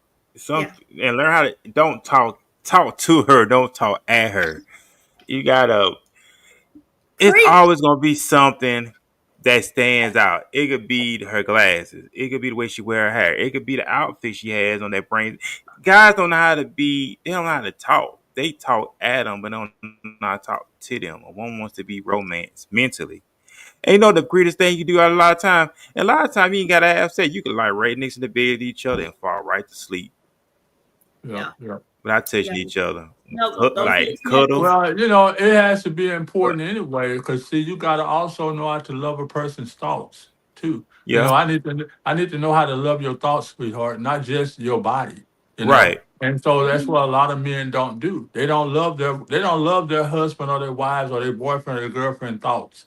I want to love your thoughts. I want to love the things you like. Whatever the things you do, I want to love those things. I want to be able to Yeah. love how Because you feel. Yeah. Yeah, because the Yeah. thing what you want to do is you want to unleash the greatness in her. Uh That huh. makes sense. You want Right. her to be great. They like, "Babe, I want you to be great, and I'm here to unleash the greatness in you. You know what I'm saying? Not to Hmm. hold you back, but I want you to be great, and that's the Hmm. mentality that we gotta have. Now, I say this: your woman should, when it comes, your woman should know what she got, and then you learn her the thing that she like. She may it may be something she always wanted, and you listen to the conversation and you see, okay, she wants this thing. She's not saying it, but I know she wants it. She talks about it. She looks at it. She Hmm. got a picture of it, and surprise her. Okay, and I learned this too. Purple Rain with Prince. Back in the '80s. His Mhm. girl, it's this guitar that he always wanted, and he looked at his guitar. Eventually, she had the money, and she bought the guitar for him. She surprised her with it. Right. So Right. that's how we should do. Cause in a person that you with, you should study what they always want to do, what they desire, and surprise them with. That shows them a lot, right? Because oh wow, That shows that you're actually interested in them and what right, they're and you're actually not talking doing it about. and you're not doing it in return. Well, I did this for you, do this for me. No, because you Right. realize that's Right. what they really, really That's always super bad. wanted, Mm-hmm. Yeah. and I'm gonna do that for them. You at the end of the day, we should be blessing each other. Mm-hmm. And that's what I was also going to say. I know a lot of things fall on men, but as women, we got to do the same thing. We do, and those are things that I've learned because my personality can be aggressive. I mean, I I wouldn't say your am. personality aggressive. You know what? I wouldn't say that's aggressive. That's a good trait to have because at the end of the day, you're all about bringing the greatness out of the people and bringing the greatness out of your husband. That's a good trait to have, Larissa. Well, So I I say wouldn't this say that's here. aggressive Yeah, because but I'm just I being honest. am. All right. I'm gonna say this here. I'm gonna say To this here, be Furman. perfectly honest, a lot of men do think that I am aggressive, All right. and I'm gonna No, but say that's this that's here. you're what it is. because you're not a dumb bimbo. That's what I want to No, say. I'm Some not, guys want and that's no, one because thing I'm that women saying will say. I That's like what that I'm about to intellectual say too. You conversation. about Yeah, you were saying what I was about to say, Furman. She ain't yeah, no, you're she's not. not a dumb woman. And that's what it and see that what see a lot of guys they look for these women that, for instance, okay, all right, let me just put a little skit together here. I'm gonna go out and I'm gonna buy this nice Go ahead. car. All right, I'm gonna buy this nice car and I'm gonna drive over into the hood and I'm gonna try to find the Hmm. best looking woman I can find over in the hood because I know she's gonna be impressed by this fancy, shiny, beautiful new car that I have. All right. But then when I go somewhere else and I see this woman that's just as gorgeous as these other women, but for some reason she's not Hmm. impressed at all with my brand new shiny car. it doesn't impress her at all. Right. But I love that shit. yeah. So, and that's what makes it, that what you gotta understand. Sometimes people are not impressed with those things. It shouldn't be your thing should never impress a person. Your personality and who you are should, but a So lot of times we try to males, impress people with stuff, you know, males can we handle. impress, what are you saying? No, she was So saying she some men, said, yeah, males. Say men can handle a strong woman. Trust me, yeah. a man can She handle a said, strong males. Can Yeah. handle one. Right. so you know what, Misha, I do agree, but I believe that submission is I think that's a It's debatable. respect. Um, yeah, well, it's a debatable It's topic. respect. Yeah, Well, because I believe that submission is I believe when you submit to somebody, you submit to the relationship, so to speak. You submit. It's not like I'm going to do what you say. I think a lot of people misconstrue what submission is, and they use the Bible and they use their own way of thinking and merge it they instead of instead of looking at it for what it actually is. And I think that's what makes it so bad, especially when Well, women who have strong personalities like myself, and I, and I'm just gonna say I do have a strong personality. I like to be heard. yeah, yeah. I Do believe you that the think, all person that right, I'm with. let me put this question to both of y'all. Okay. Do you think because a person may, how can I put it? A person may feel that, okay, I am going to do everything my wife asks me to do, no matter what anyone else says. I'm going to do everything my boyfriend asks me to do, no matter what anyone else says. Do you feel like that person is basically being led around by the nose, or that person is just basically trying to keep peace in their household or I think peace they're in a their, fucking robot. That's what you I know? think. So, so, They don't have no brain. you know, well, cause I'm gonna say this. People put everybody in their business a lot of time. When I say that, whatever we decide to do, that's what we gonna do, and we're not gonna worry about what people say. You know how a lot of Mhm. times people include it's supposed to be me and you against the world, Right, not right, me and you and the world. Like right, people want the right, world's opinions. Like what we decide to do, that's what me and her decide to do. Because at the end of the day, it's our kingdom, it's right, our right. empire, it's our dynasty, Hmm. and that's how we gotta think. Because we're all about greatness. That's just my personality. No, But that's true. That but is it's true. all about That's building completely true. greatness. Yeah, it's Right, all about building greatness. Not because people be jealous of you. At the end of the day, there's two type of people in this world. There's people that's gonna love you, and some people that's gonna hate you. And I learned that long time ago. They gonna talk that's about right. us what we doing good. They gonna talk about what we doing bad. Mm, But at the end of the that's day, right. it's all about what me and my best friend decided to do Exactly. together. I think And that's a problem too, because especially when it comes to relationships, when some people I in don't the need no mama. relationship, yeah, when some of the people in the relationship allow those influences in the relationships, and that's when there's a breakdown.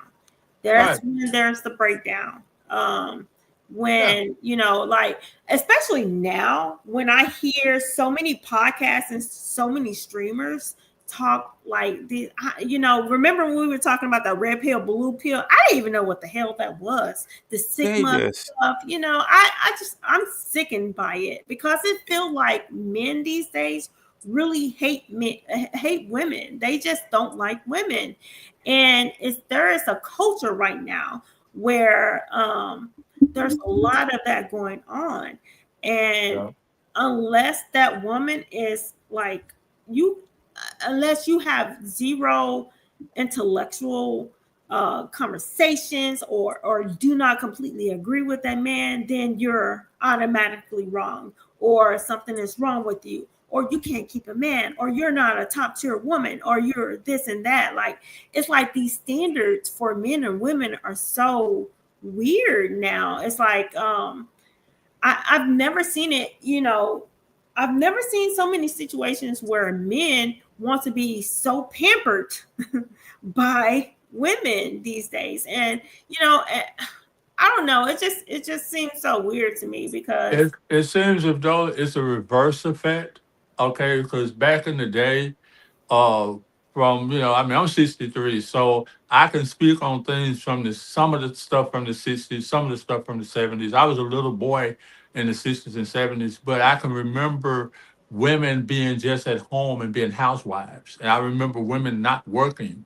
I remember husbands working, and that's the only income you needed.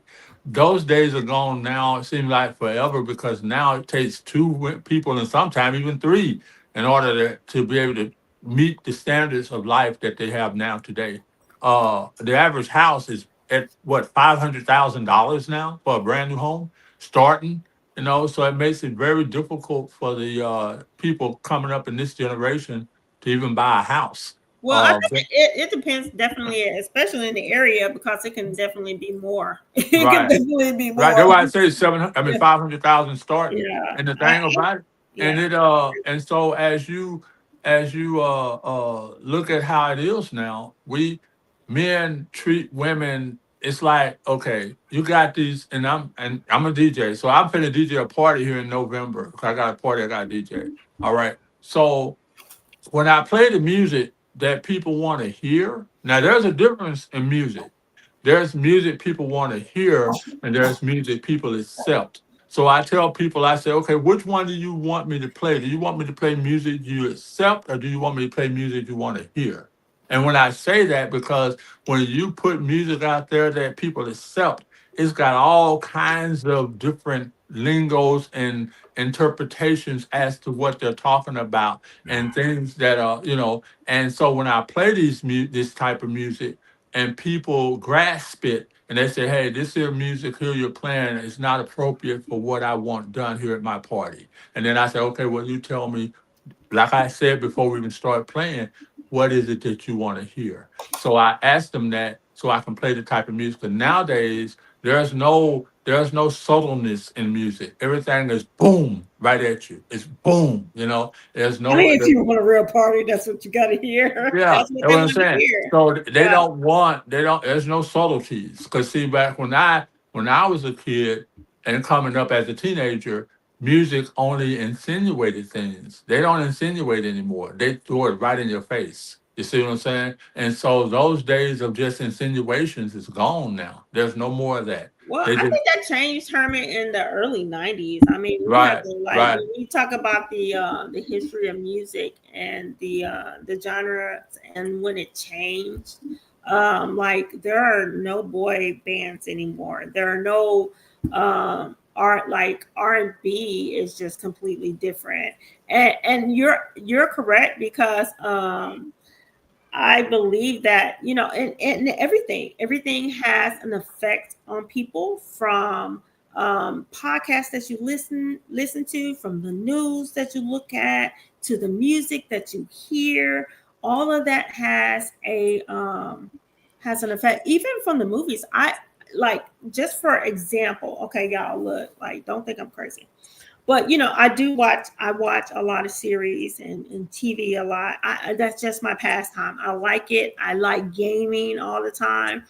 And Hmm. I used to wonder, like, how does this have such an effect on people? I don't understand why it has such an effect on people. And so I did like my own little experiment, because this is the kind of weird ass shit that I do. I'll look at this here kind of like scientific type of stuff. People don't really get it. They don't really get me, but it's okay. But I do these like little side experiments. And so I Okay.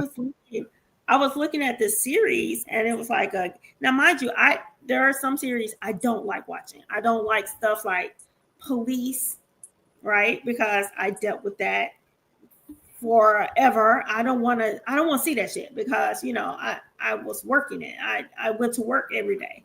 So I didn't want to see that. So but when I quit, I was like, okay, well, now I got a lot of time on my hand. Let me look at this series. And this series had like I think it was like, I don't know, it was like one of those Tyler Perry series. what the heck of the name was it? It was something family business. That's what it was, right? And a lot of the women on there were like real life gangsters.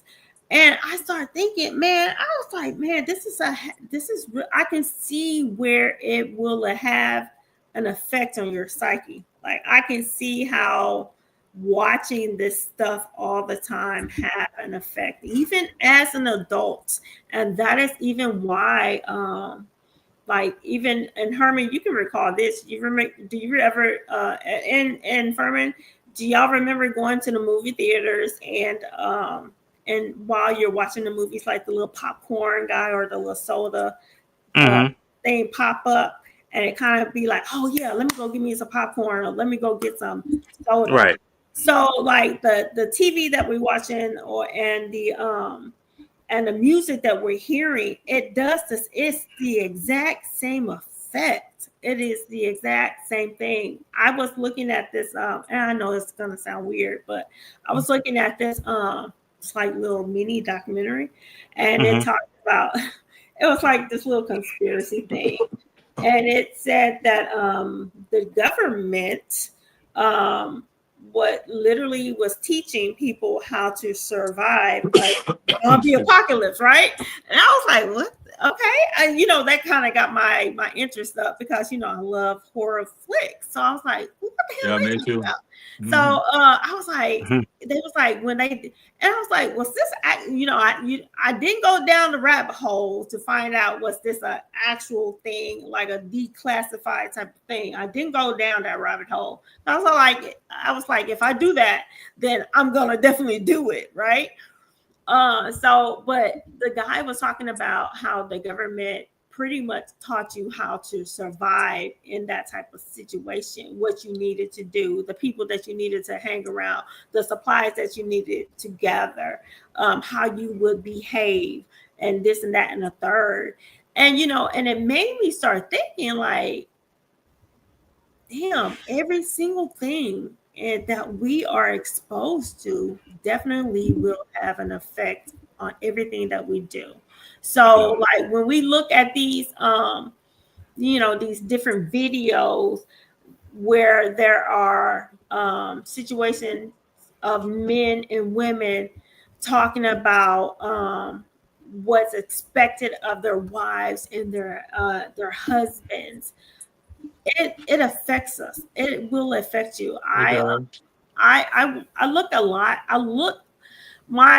My daughter actually exposed me to Shara 7. I don't know if you guys know who that is. You've heard of her, right? Shara 7. I haven't. So she's a female. She's like my age. Okay. And she talks about women. What you should just basically you should not, get with a guy on the basis of love, but what he can do for you. Okay. That's literally what you should do. And so that is her whole brand. That is literally like her whole brand. And there are a lot of women out there that now, like, her following is huge. And there are a lot of women that are on that. They're not looking for love. They're looking for, well, what are you going to do for me? Instead of what are we going to build together? And, I feel from the lessons I've learned from myself and personally, how I feel, and this is just, not going by what she says, but how Larisa feel, how Lo feel. I definitely feel like she's onto some things, but totally not that. I do believe that you definitely have to have love in your relationship. Number one, you definitely have to have that, okay? In order to survive. Love, respect, and honesty. Like, it has to be that way. You have to have each other's back. There's no such thing, and I hate when people say 50-50. There's no such thing as fucking 50-50, okay? Right. And Herman, I know you guys have heard me say this, but I'm gonna say it right here. Like, I can only give you 10% a day, or for a week, or a month. I don't know. Can only give you just that. because I might be having a mental break. I don't fucking know, but I might be only able to give you 10%. But that's where Right. my partner, my husband, come in because he loved me at that so much in respect Mm-hmm. the level of our relationship where he's willing to give me that 90% to push me back up. You see what I'm Right. saying? Yeah. Yeah, Right, right. Oh yeah, oh yeah, yeah. because we Um, both have to be each other's helpmate. If you're not at that point, you're not going to survive. The relationship will not survive. And I if there's another guy that unfortunately my youngest son, oh God, he was telling me about. I can't even think of his name. I think it's like I don't know. I think he used to be a boxer or something. mm-hmm. Um, and I'm not talking about the guy who died having a heart attack while with the big white girl who I'm not talking about that guy. I think his name was Kevin something. Yeah. What's his Oh, you name? talking about, oh, you talking about Kevin Samuels? Kevin Samuels. I'm not talking about him, but there's another guy. But Kevin Samuels is a good example. He's a good example of a man, especially at a man that I always thought he was a beard. I don't know why. I always thought he was gay. But as a man who liked to put women down. But the guy I'm talking about is he's a younger guy, and he's one of the main reasons why I asked you what the hell is red pill, blue pill, or sigma male Mm-hmm. is. What is that? Right. I think they tried to arrest him in Italy or something, and I don't know, but the way he talk about women, Mm-hmm. man, when I tell you it is like suffocating, I'm just like Jesus Christ. And because this man have a little bit of money, he thinks that he's a top tier man, and I'm like, that doesn't make you a top tier man. I You mean, talking about you Andrew Tate? Andrew Tate, that's his name, man. I can't stand that dude. Oh my god, that dude right You talking there. about You talking about Andrew Tate? Let me That's a say, guys like that, they say the same old thing. It's all about go to the gym, get your money up. I'm gonna say this: if you want to go to the gym, you go to the gym for you. You want to get your money Mhm. up, you do it for you. Everything start with self first, because 9 times out of 10, you may not get that woman that you working out for and get your money up for. Well, if she don't want you, you're gonna stop doing it then. And with a lot of time, they're not teaching you how to be free thinkers. Everybody's Mhm. so influenced about what other people think. Instead of learn how to be a free thinker for yourself. And a lot of these women they messing around with, low, they choose to mess around with these women. These women not coming Mhm. to them. They Yeah. put themselves in a situation. You go after the IG model. You go after the OnlyFans model. You go after all these women. And then when they don't want you, she's this, she's that, she's for the street, she's a 214, whatever they call them, 304, whatever they 304. call them. Yeah, Yeah. but see, they don't realize they put themselves in this situation. Yeah. Yeah, and the thing about it, there is no perfect man or perfect woman, but they think they can find them. If you're looking for the perfect man or the perfect woman, they don't exist. Yeah. They don't exist. But that's What what people think they can find. what it And is, Herman? Go ahead and finish. I'm gonna say that no, too. no, go ahead, go ahead. Yeah, because what another thing is, they got this thing called the passport bros. They're telling guys to go overseas and get these women overseas Mm-hmm. because they think you. Let me tell you something. The women overseas will set you up. They Yep, ain't yep. fooling with your broke ass. They was, cause they thinking that women overseas are submissive. They're gonna treat you like a king.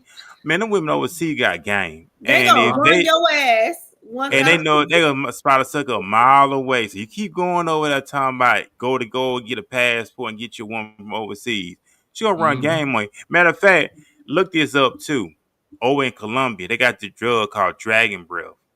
It's a drug. And what they do is these women will put this drug in these guys' drinks and they become zombified and they will rob them. And I think it's in other countries too. I think adultery is against the law.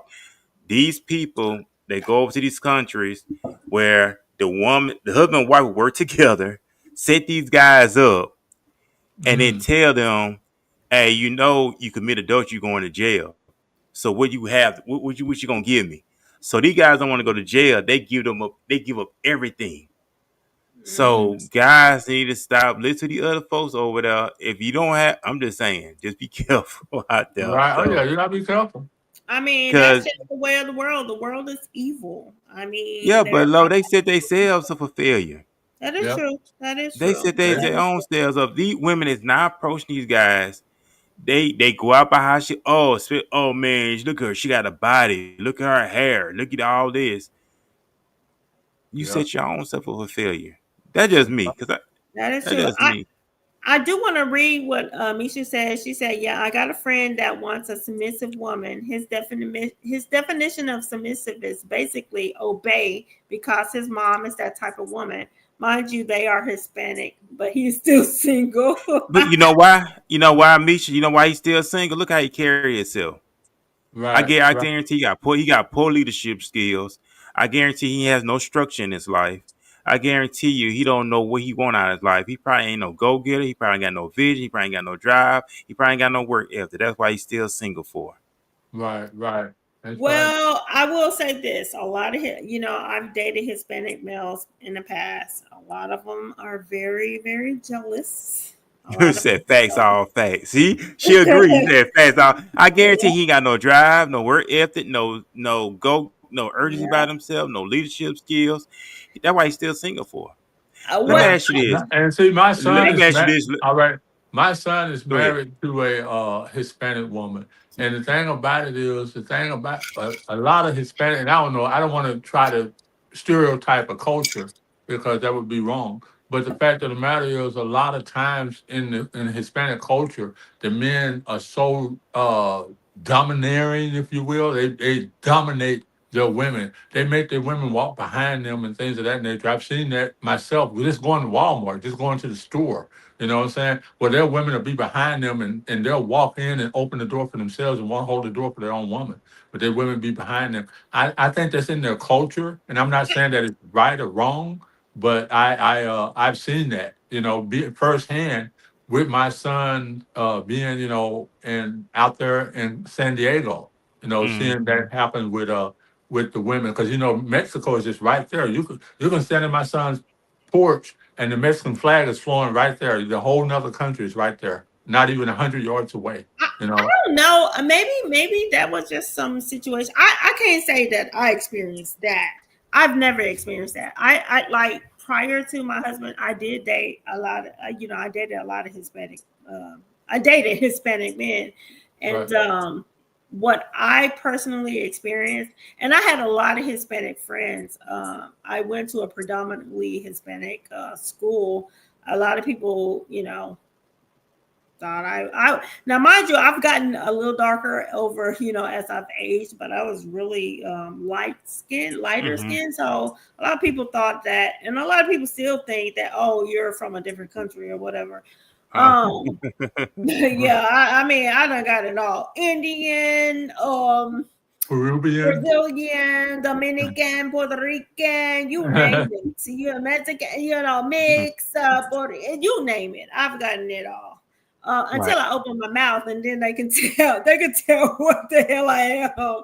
So, Mm. but from what I've experienced, I've never like the Hispanic men I've dated. They've all been gentlemen, and the Hispanic men that I know have all been gentlemen. They have. I've. I don't have men that don't like open the door for me. I just did not experience that. What I did experience was this. Um, there is some racial tension. I will definitely tell you that, especially with their families. Okay. When it comes to women, I was accepted because I looked like I could blend, because I looked like I belonged. But if I brought my mom or my brother who are dark skinned, who are dark skinned, okay, Mm-hmm. um, there was a problem. It was an issue. They did not want them around. They did not want the rest of their family to know that, oh, my son had a black Wow. girlfriend. And I considered myself black. Now, I am of mixed race, um, but I consider myself a black woman, hands down, because I mean that's who I am. That's what I was raised as. So I don't know their culture from my father's side, but that's what I experienced. As far as jealousy, now that is a whole different story. And that's why I can't stand a jealous man. I cannot stand a jealous man. I swear to God, that shit will. I think, oh my God, I think that is what led me. Even like, remember when I told you I had that ex that bought me stuff all the time? Like he bought me stuff every week. Every week I had a gift every week, flowers, balloons, you name it. And he will buy me whatever. You remember Robert Herman? Yeah, I remember. Yeah, I remember Robert. Robert was like, well, yo, we're gonna get married. I'm literally like, fuck no, I'm not marrying you. Thank you, Misha. Hell no, jealous man, yeah, not like that. I think it's kind of, a little bit of jealousy. Okay, I can understand that, but like crazy jealous, no. So, what happened with my situation with him? And this is what made me totally stop liking him. And eventually, I was like, "Fuck you, we're breaking up." I'll never forget. Did he cry? Did he cry? He did. He did cry. He did. Wow. They cry. Yeah, they will cry. Like you were a kid. I can understand that. Y'all were kids. I mean, no, I was a teenager. I was like 8, I was like 17 going on 18. But did he stalk you? Did he start stalking you?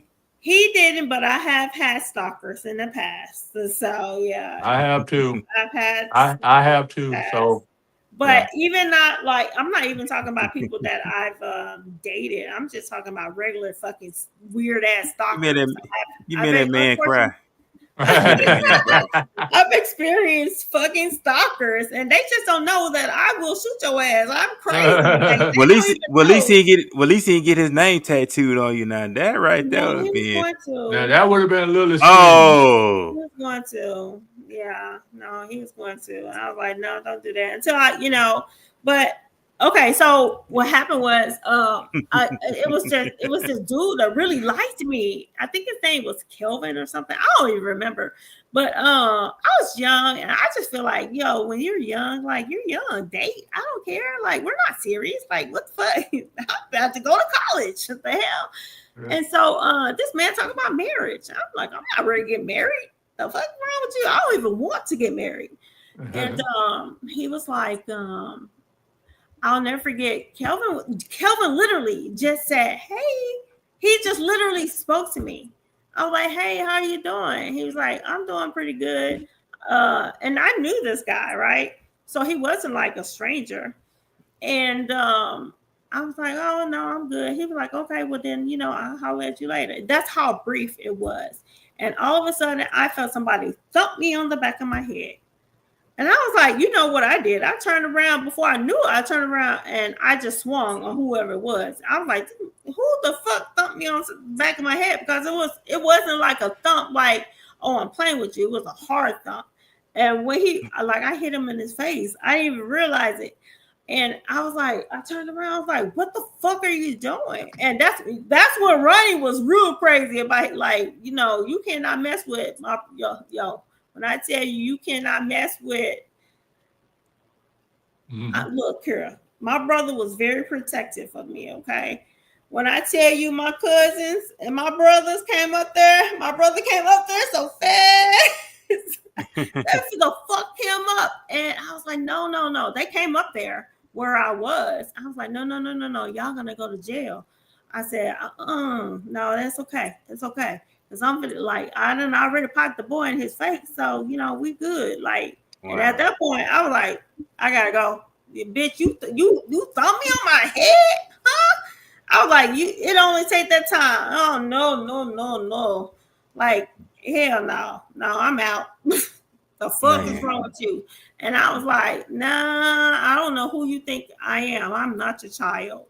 You will not be putting your hands on me. And I felt so offended because, like, I will fight you. So I was like, no. And I don't want to go to jail. So guess what? I'm going to leave you alone. So, and that's literally what happened. I just stopped. he made me hate him for doing that, and I was just like, I can't stand you. I was like, I hate you now. Like, you touch me, what the fuck? You thumb me on the back of my head. How childish is that? I feel offended now. I'm 45. Lo, Wow. calm down. It was 100 years ago. I know. I was Yeah. like, you put your hands on Early me? No early way. signs of Yeah. an women. Early signs of an women abuse. I don't like that. I don't like. I grew up around that abuse stuff. I don't like that. You put your hands on me, I'm gone. Because I seen what my mom went through with my dad with that whole scenario. So I do not like Right, that at all. right. I Exactly. don't like And it. see, I was raised, like I said, I'm old school. So I was raised, you respect women, you treat women like as Right. precious as they are. That's how I was raised. That's why like when people say, you open the door for her? I open the door for all women. And it's not just my girlfriend or my wife. If a woman getting in my car, I'm opening the door for that woman. Right. Because He was a gentleman. that's right. So I'm gonna open the door Yeah. for her. And then like my boys, they know my rule. Like let's say Lo came over here right now, and all my boys could be here. And we go out there to that vehicle. Guess who's sitting in the front? She is.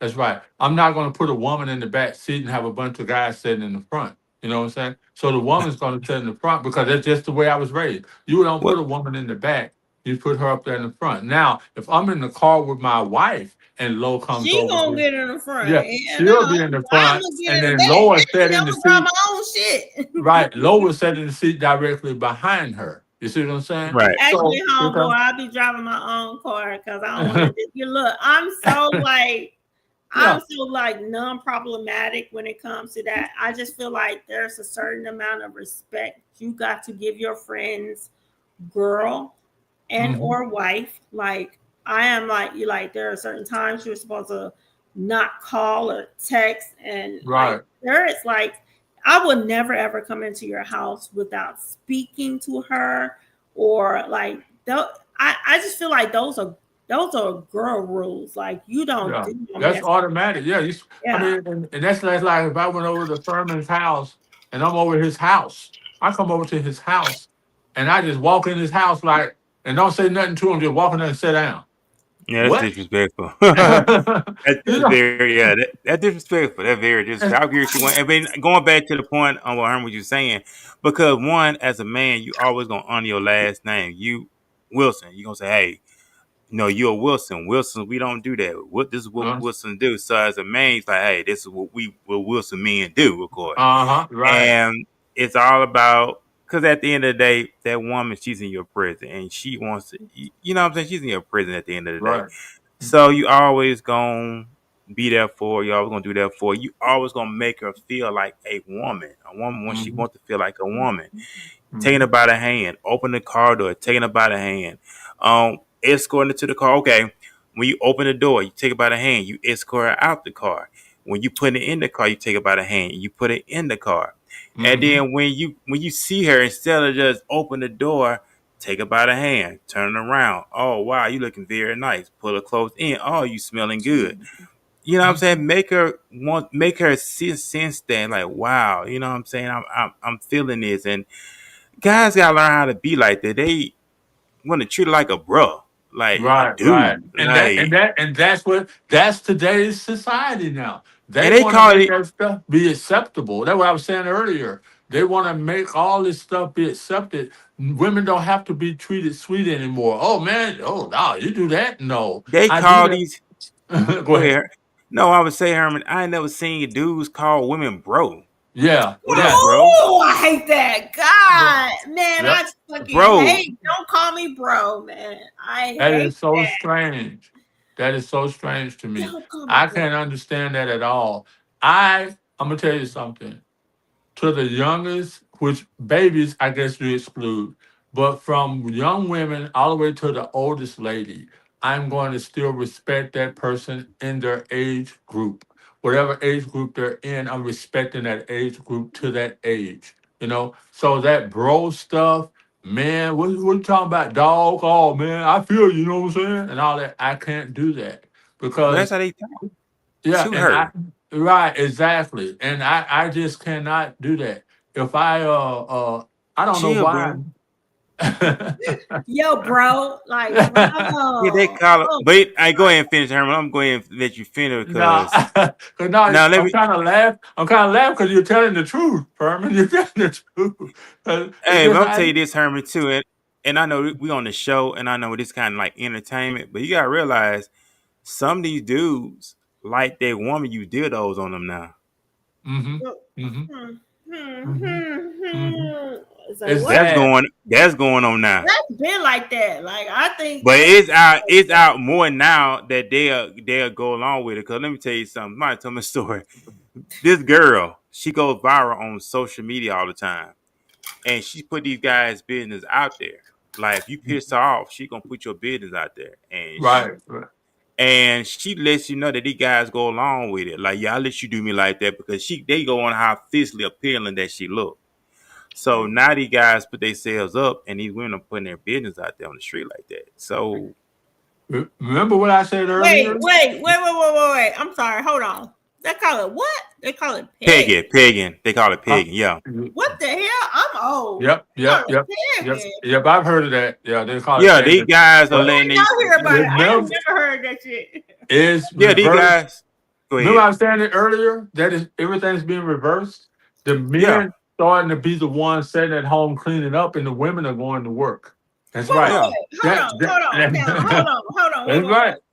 No, Uh no, no, no, no, no. Hold on. huh. Now, wait.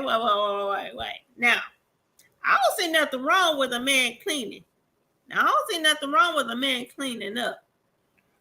Hey, he should learn how to clean, especially if he have his own place. Okay, I'm saying this: guys that are single, your place should be clean. Learn how They'll to be clean clean. up, which is good. It's a good thing to have. Learn how to cook. Uh, Learn how to cook. Men should learn how to cook too, just in case Learn how to your cook, wife clean, don't or wash the your woman don't know how to clothes. cook. Yeah, you Right. should. We Here, should if learn that I'm not married to basic you, home skill. I'm not coming to your house to clean up like I'm your wife, unless you Mm-hmm. make me your wife. Mm-hmm. No. I've learned my lessons. Lord, I've learned my But that's lessons. important to learn, Like, though. fuck no, Yeah, Learn how because to that's you gotta cook. important. set, yeah, you gotta set standards though. Like, Yeah, learn how All to right. cook, clean, have a Okay. clean All yeah, place. right. Life instance. Okay. Loden been to my house. I done been to her house. She knows the type of house how I like my home. You know what I'm saying? And I know how she likes her home. I'll So be like, that's right. So I know she's I always cleaning like me. I'm can't help meticulous. it. I OCD. have to have a clean environment. My home has to be Mm-hmm. clean. You know what I'm saying? And if I'm dating someone, they got to accept. It's not that what they call it when they say that someone's too clean. What's that word they like Oh, to call it? 88. What they call it? Yeah, they Oh, Not they 80s HD. They call it OCD, obsessive OCD. compulsive But you know disorder, yeah. what? Do you huh? know Or you I'm could gonna be go going through a psychosis, y'all. Like, but I'm gonna like go I'm gonna no, go like biblical too. like for real. That Because is true. you uncleanliness is a sin. You know people didn't know that? That's in the Yeah. Bible. Right. Uncleanliness is a sin. It sure is. Well, And I'm not people think you're that talking right. about spiritually, but yeah, uncleanliness that's a sin. Well, Right. Yeah. I do want to point this out, though. I do want to point this out because I feel like it's important. So I am going to school currently right now for psychology, Mm-hmm. and I wanted to say this here because there are a lot of things that I've learned over the last couple of years, especially with dealing with grief from losing my brother, from losing some close friends, Keisha, Kiana, my friends like that. I have had to learn a lot of stuff. And that was the field that I wanted to initially get into anyway, which Okay. was medical, not necessarily psychology, but I wanted to be a medical doctor. But when all Mhm. that stuff happened, I don't know, mentally, I just couldn't get myself together. But afterwards, I looked at my strength and I was like, you know what? This is something that I taught at my job. I was like, for the officers, I was like, I'm good at it. I felt like on a one-on-one basis, I was really good at it. So the one thing I did learn, when you are in an environment and your environment is chaotic, say for instance, your home, and your home is not clean, your mind is chaotic just It as is. much as your home Yeah. is. Right. So that's why I preach to my kids because my my children are adults. Okay. Uh, my youngest, of course, he's the youngest, so he came back home after his he was at UNT, and he came back home. My daughter, she have her own place, but she just feel more comfortable at home, I guess. But the one thing that they cannot do, we're not on this here, your kid stuff. You got to keep your space clean. Like there was never a Right. point where they came home or they came over to my house and my house wasn't clean. And what I've learned, and this is where I'm getting at, as far as mental health, sometimes over cleaning can be a stage of psychosis. And that's like it's stimulated from it can be stimulated from anything, from a traumatic experience like grief or just something that happens to you, PTSD, anything. OCD is one of those type of things, but that's something that that is dealt with chronically. But just kind of wanted to just put that out there. A lot of people that deal with bipolar disorder or Hmm. major, those type of disorders, they sometimes will go through psychosis, and that is one of the things that they do. They'll be fixated on a certain thing, and they will do it over cleaning or um, uh,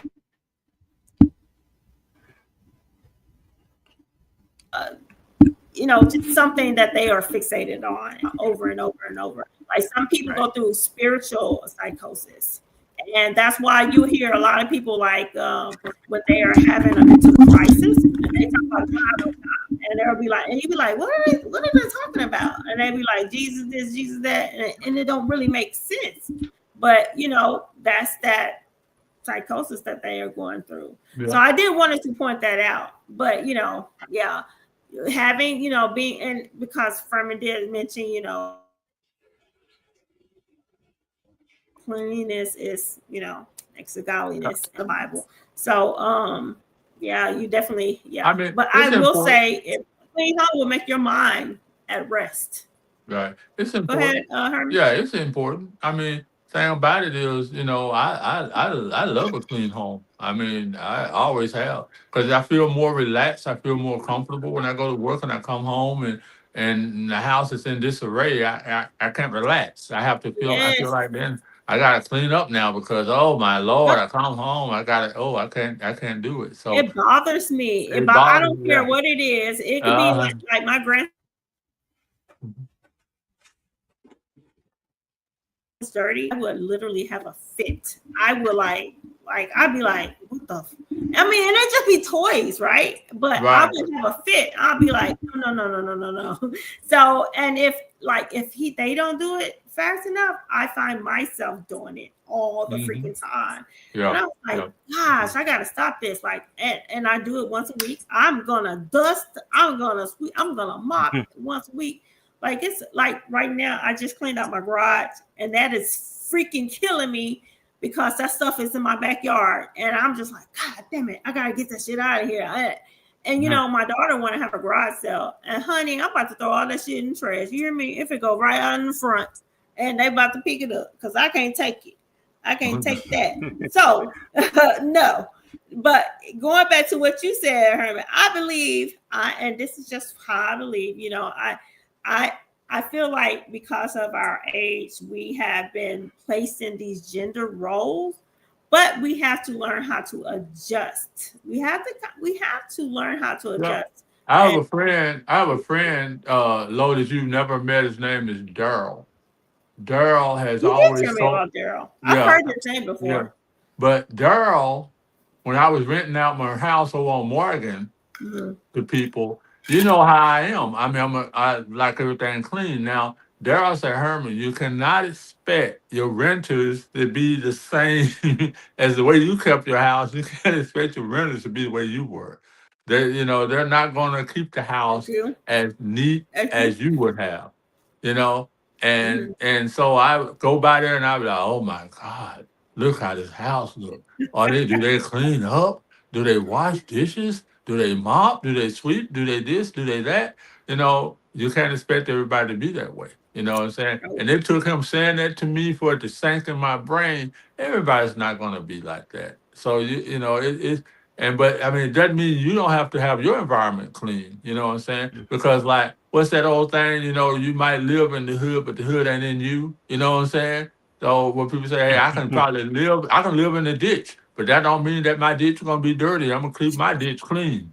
That's right. My ditch gonna be nice and clean. Everybody else's part of the ditch might be nasty and dirty with trash. Well, my part of the ditch is clean. That's right. And so but that's just how it is. But it made me realize that though, Yeah. everybody's not gonna be the same, But I do believe that it's because of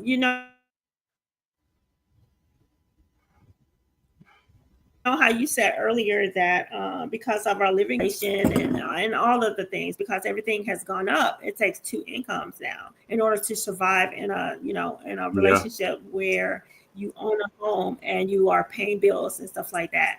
So these roles where just a woman cleaning up, fuck no, no, no, no, no. No, I absolutely disagree with that. No, y'all both got to be on it. Oh yeah. Both have to Oh be on yeah. it That's right. because somebody's now there. I know women that won't clean up, and men are so much neater than these women are. You know what I'm saying? So so I'm just not saying that all women clean up and men don't. Like I've known situations where it's vice versa. So I Yeah. just feel like you have to get together and do it together It made me because think about my somebody's gonna college.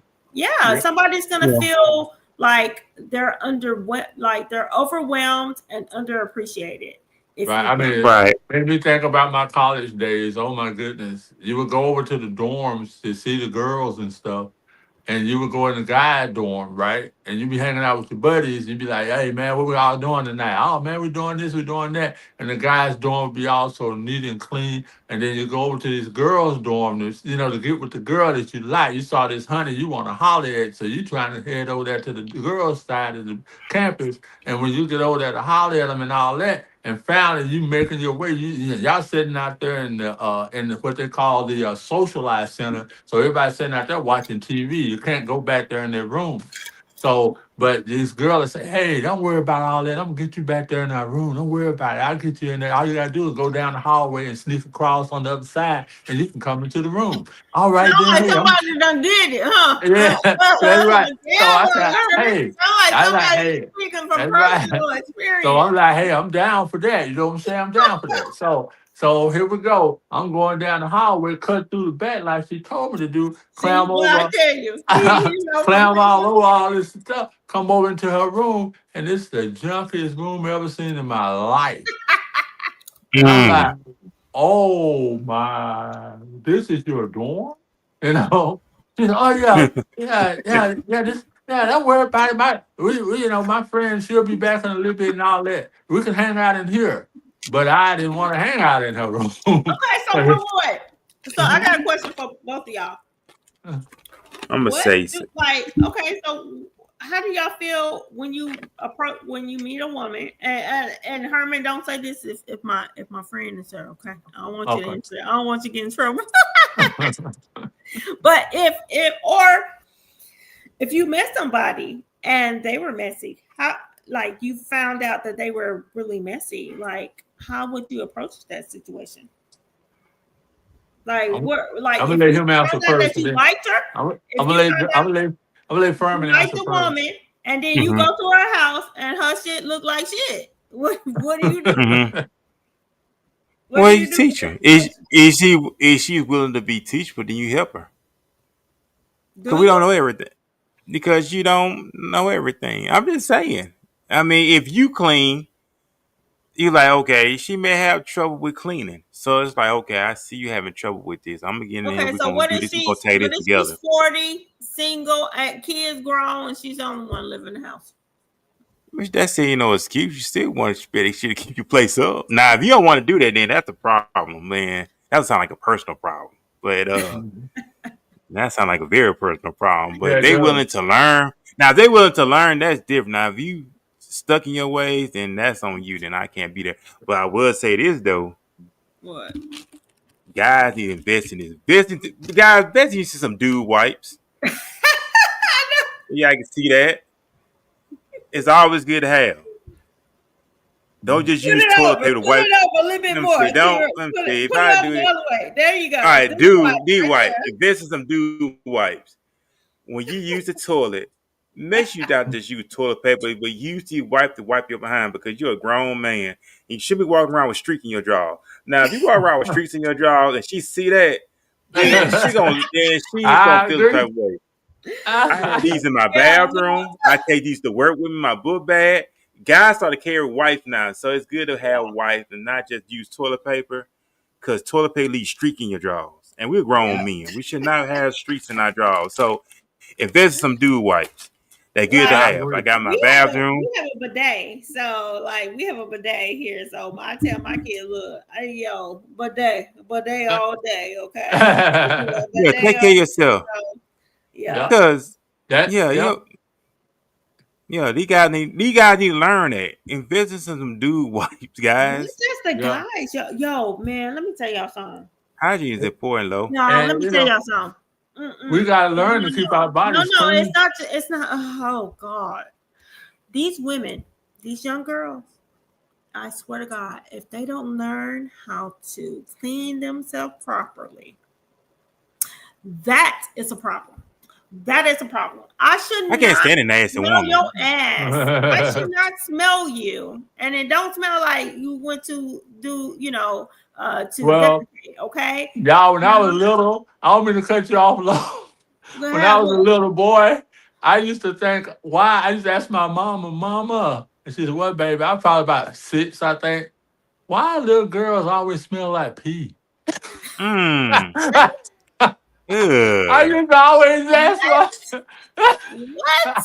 yeah, That Ugh. was because what look. it The one was, thing, look, that's the one thing. little girls, That's one they thing. like you My husband say, ain't never the said. little Look, girls he didn't know how, the always little say girls didn't know how to wipe themselves that is properly. Like you. crazy. Well, I That's mean, right. it's much harder for girls when they're young, for sure. No, like when they're But little and it's some girls, kind of stuff it's y'all harder, use, huh? and it's kind of stuff that women use when they do that, and it's some kind of stuff you supposed to use like vinegar or something like that. I don't know. I'm not a woman. I I know. said, let me tell you something. Let me tell you something. Okay, so first of all, what you don't want to do is kill your natural bacteria. Okay, that is when Right.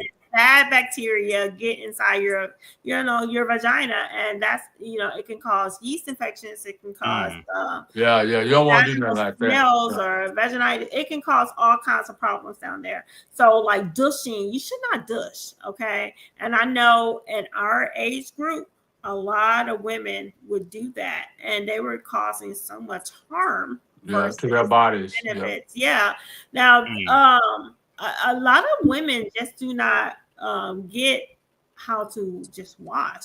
Like washing with a towel. Okay. I'm gonna say that, we were taught growing up, you get a bath cloth and you wash with a towel. Well, you leave soap down there. A lot of times women will leave soap. And what happens when you leave soap down there?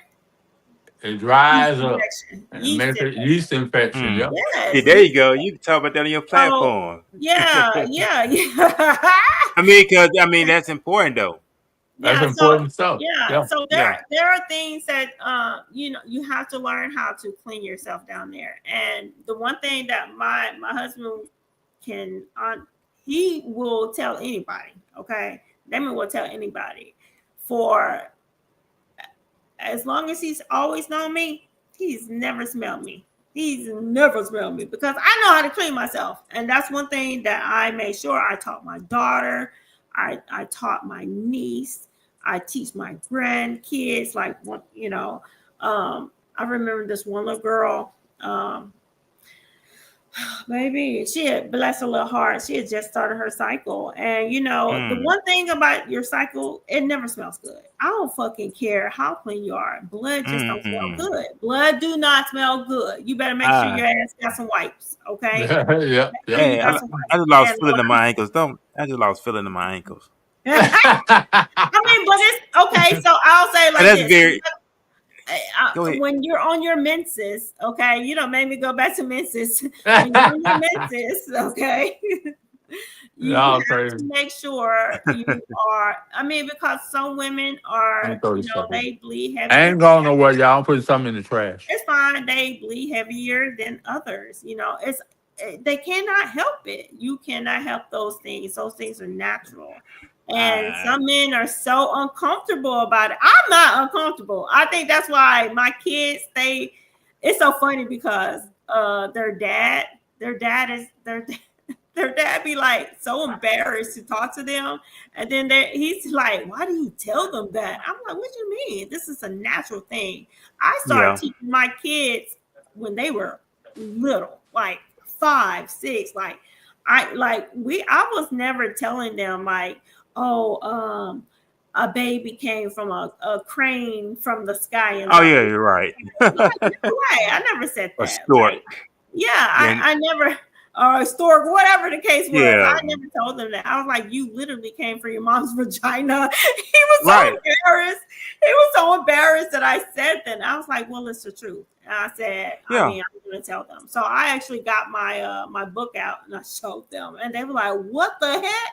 I was like, yeah, sweetie. And that's why they will tell me everything. They, even to this day, at their age, my 30-year-old, 25 and 19, they do not have any type of shame when it comes to talking about their bodies or anything that goes on with them, because it's not a shameful thing. Right. And I Right. hate that people try to make it seem like it is, because it is not.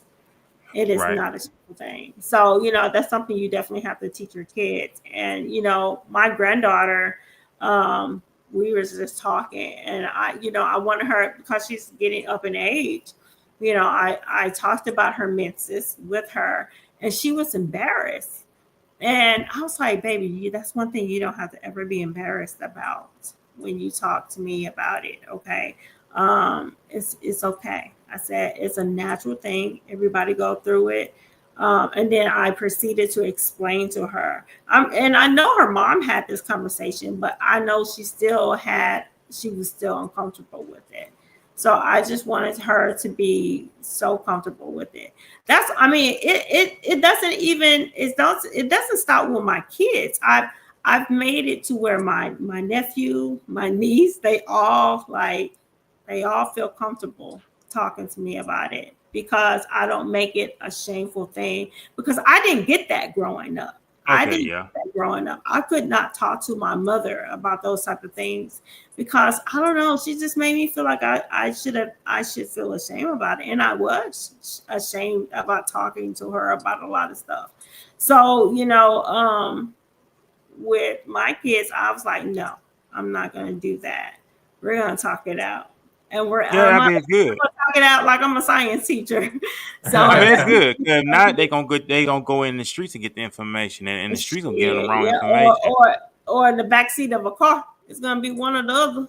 Right. That Right. stuff is important. Yeah. It really is. It's important information, especially like me myself. I was very fortunate to have a wife that talked to our kids about everything. Keisha talked to them about everything. Mm-hmm. Nothing was off limits. She let them know, and we didn't try. The weirdest thing, I guess, about our marriage is that we did not hide things from our kids. A lot of parents, oh, they're too young, they don't need to know this stuff. Oh, we didn't hide anything. If they asked us, we told them. Yeah. And so it wouldn't be a mystery to them. We didn't want them. That's But how like, it was. Be uh-huh, shut. Yeah. That's how it should be, though. Like, that's Yeah, how it 'cause should parents are. be. Yeah, because parents prepare their children for life. You know what I'm saying? They prepare their children for life. That's what it's all about. And it's good to have any kind of conversation instead of talking about storks and everything else. yeah, and all that, I yeah. never let my kids believe that there was a fucking Santa Claus, because ain't no white man coming down no chimney giving you shit. Your parents Mhm. give it to you, okay? I never let them believe the delusions of these pagan gods or any of those things. I The just tooth fairy. Oh yeah. Now Yeah. I would kind of be like, oh, the tooth fairy, Bobby Lee, it's really me, right? I'm just giving you money for your tooth because you were just Put the so money on their pillow while they were asleep.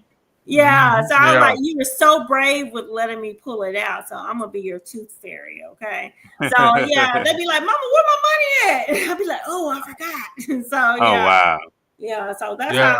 how I raise my kids. But Yeah, you That's want them good. to be. Yeah, you want them to enjoy some of the deals of life, but you also want them to know reality. Also, oh you yeah. know, so it's very important for them to know reality because you don't want your children to live in fantasy land. You Yeah, know. that's true. I remember my grandkids. I told them there was no Santa Claus. I did not know that their mom didn't want me to tell them that. Hold on one second. All And right. so I it was so it was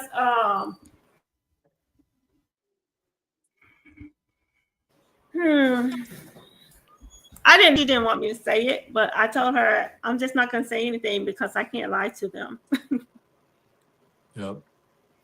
Well, I got to say this here. What time are we stopping? I may have We're to take. stopping now.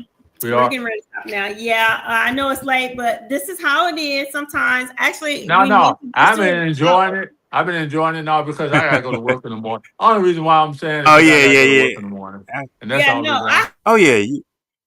Yeah. I have homework actually. I have homework, but you know what? This has been a very good conversation. I loved our conversation. Oh It yeah, can go I on loved and it on to too. tell you the truth. Yeah, because there's Yeah. so much to So, talk, but so many hey, topics.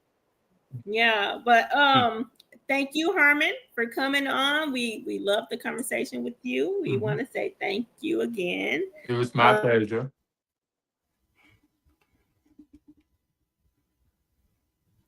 We appreciate you. I'm gonna let everybody goodbye and go ahead. All right, we got this thing, man. Y'all have a great night, and we'll be back here. What, Sunday, right? Sunday at Sunday, 4:30 Sunday, Central, 4:30. 5:30 Eastern. Of course, we'll be back then, man. Y'all have a great night. We thank everybody for tuning in. Yes, Make sure y'all go ahead, if you on YouTube, go ahead and subscribe to our YouTube channel. Hit the like, get the algorithm up, and hit the notification. So every time we go live, you will get the notification. So Herman, thank you again, sir. Get your rest low, get your yes. schoolwork done, and I we got know. this I gotta thing. rush. I gotta hurry up now. All All right, right. peace. All All right, right, peace, y'all. everybody. Peace. Bye.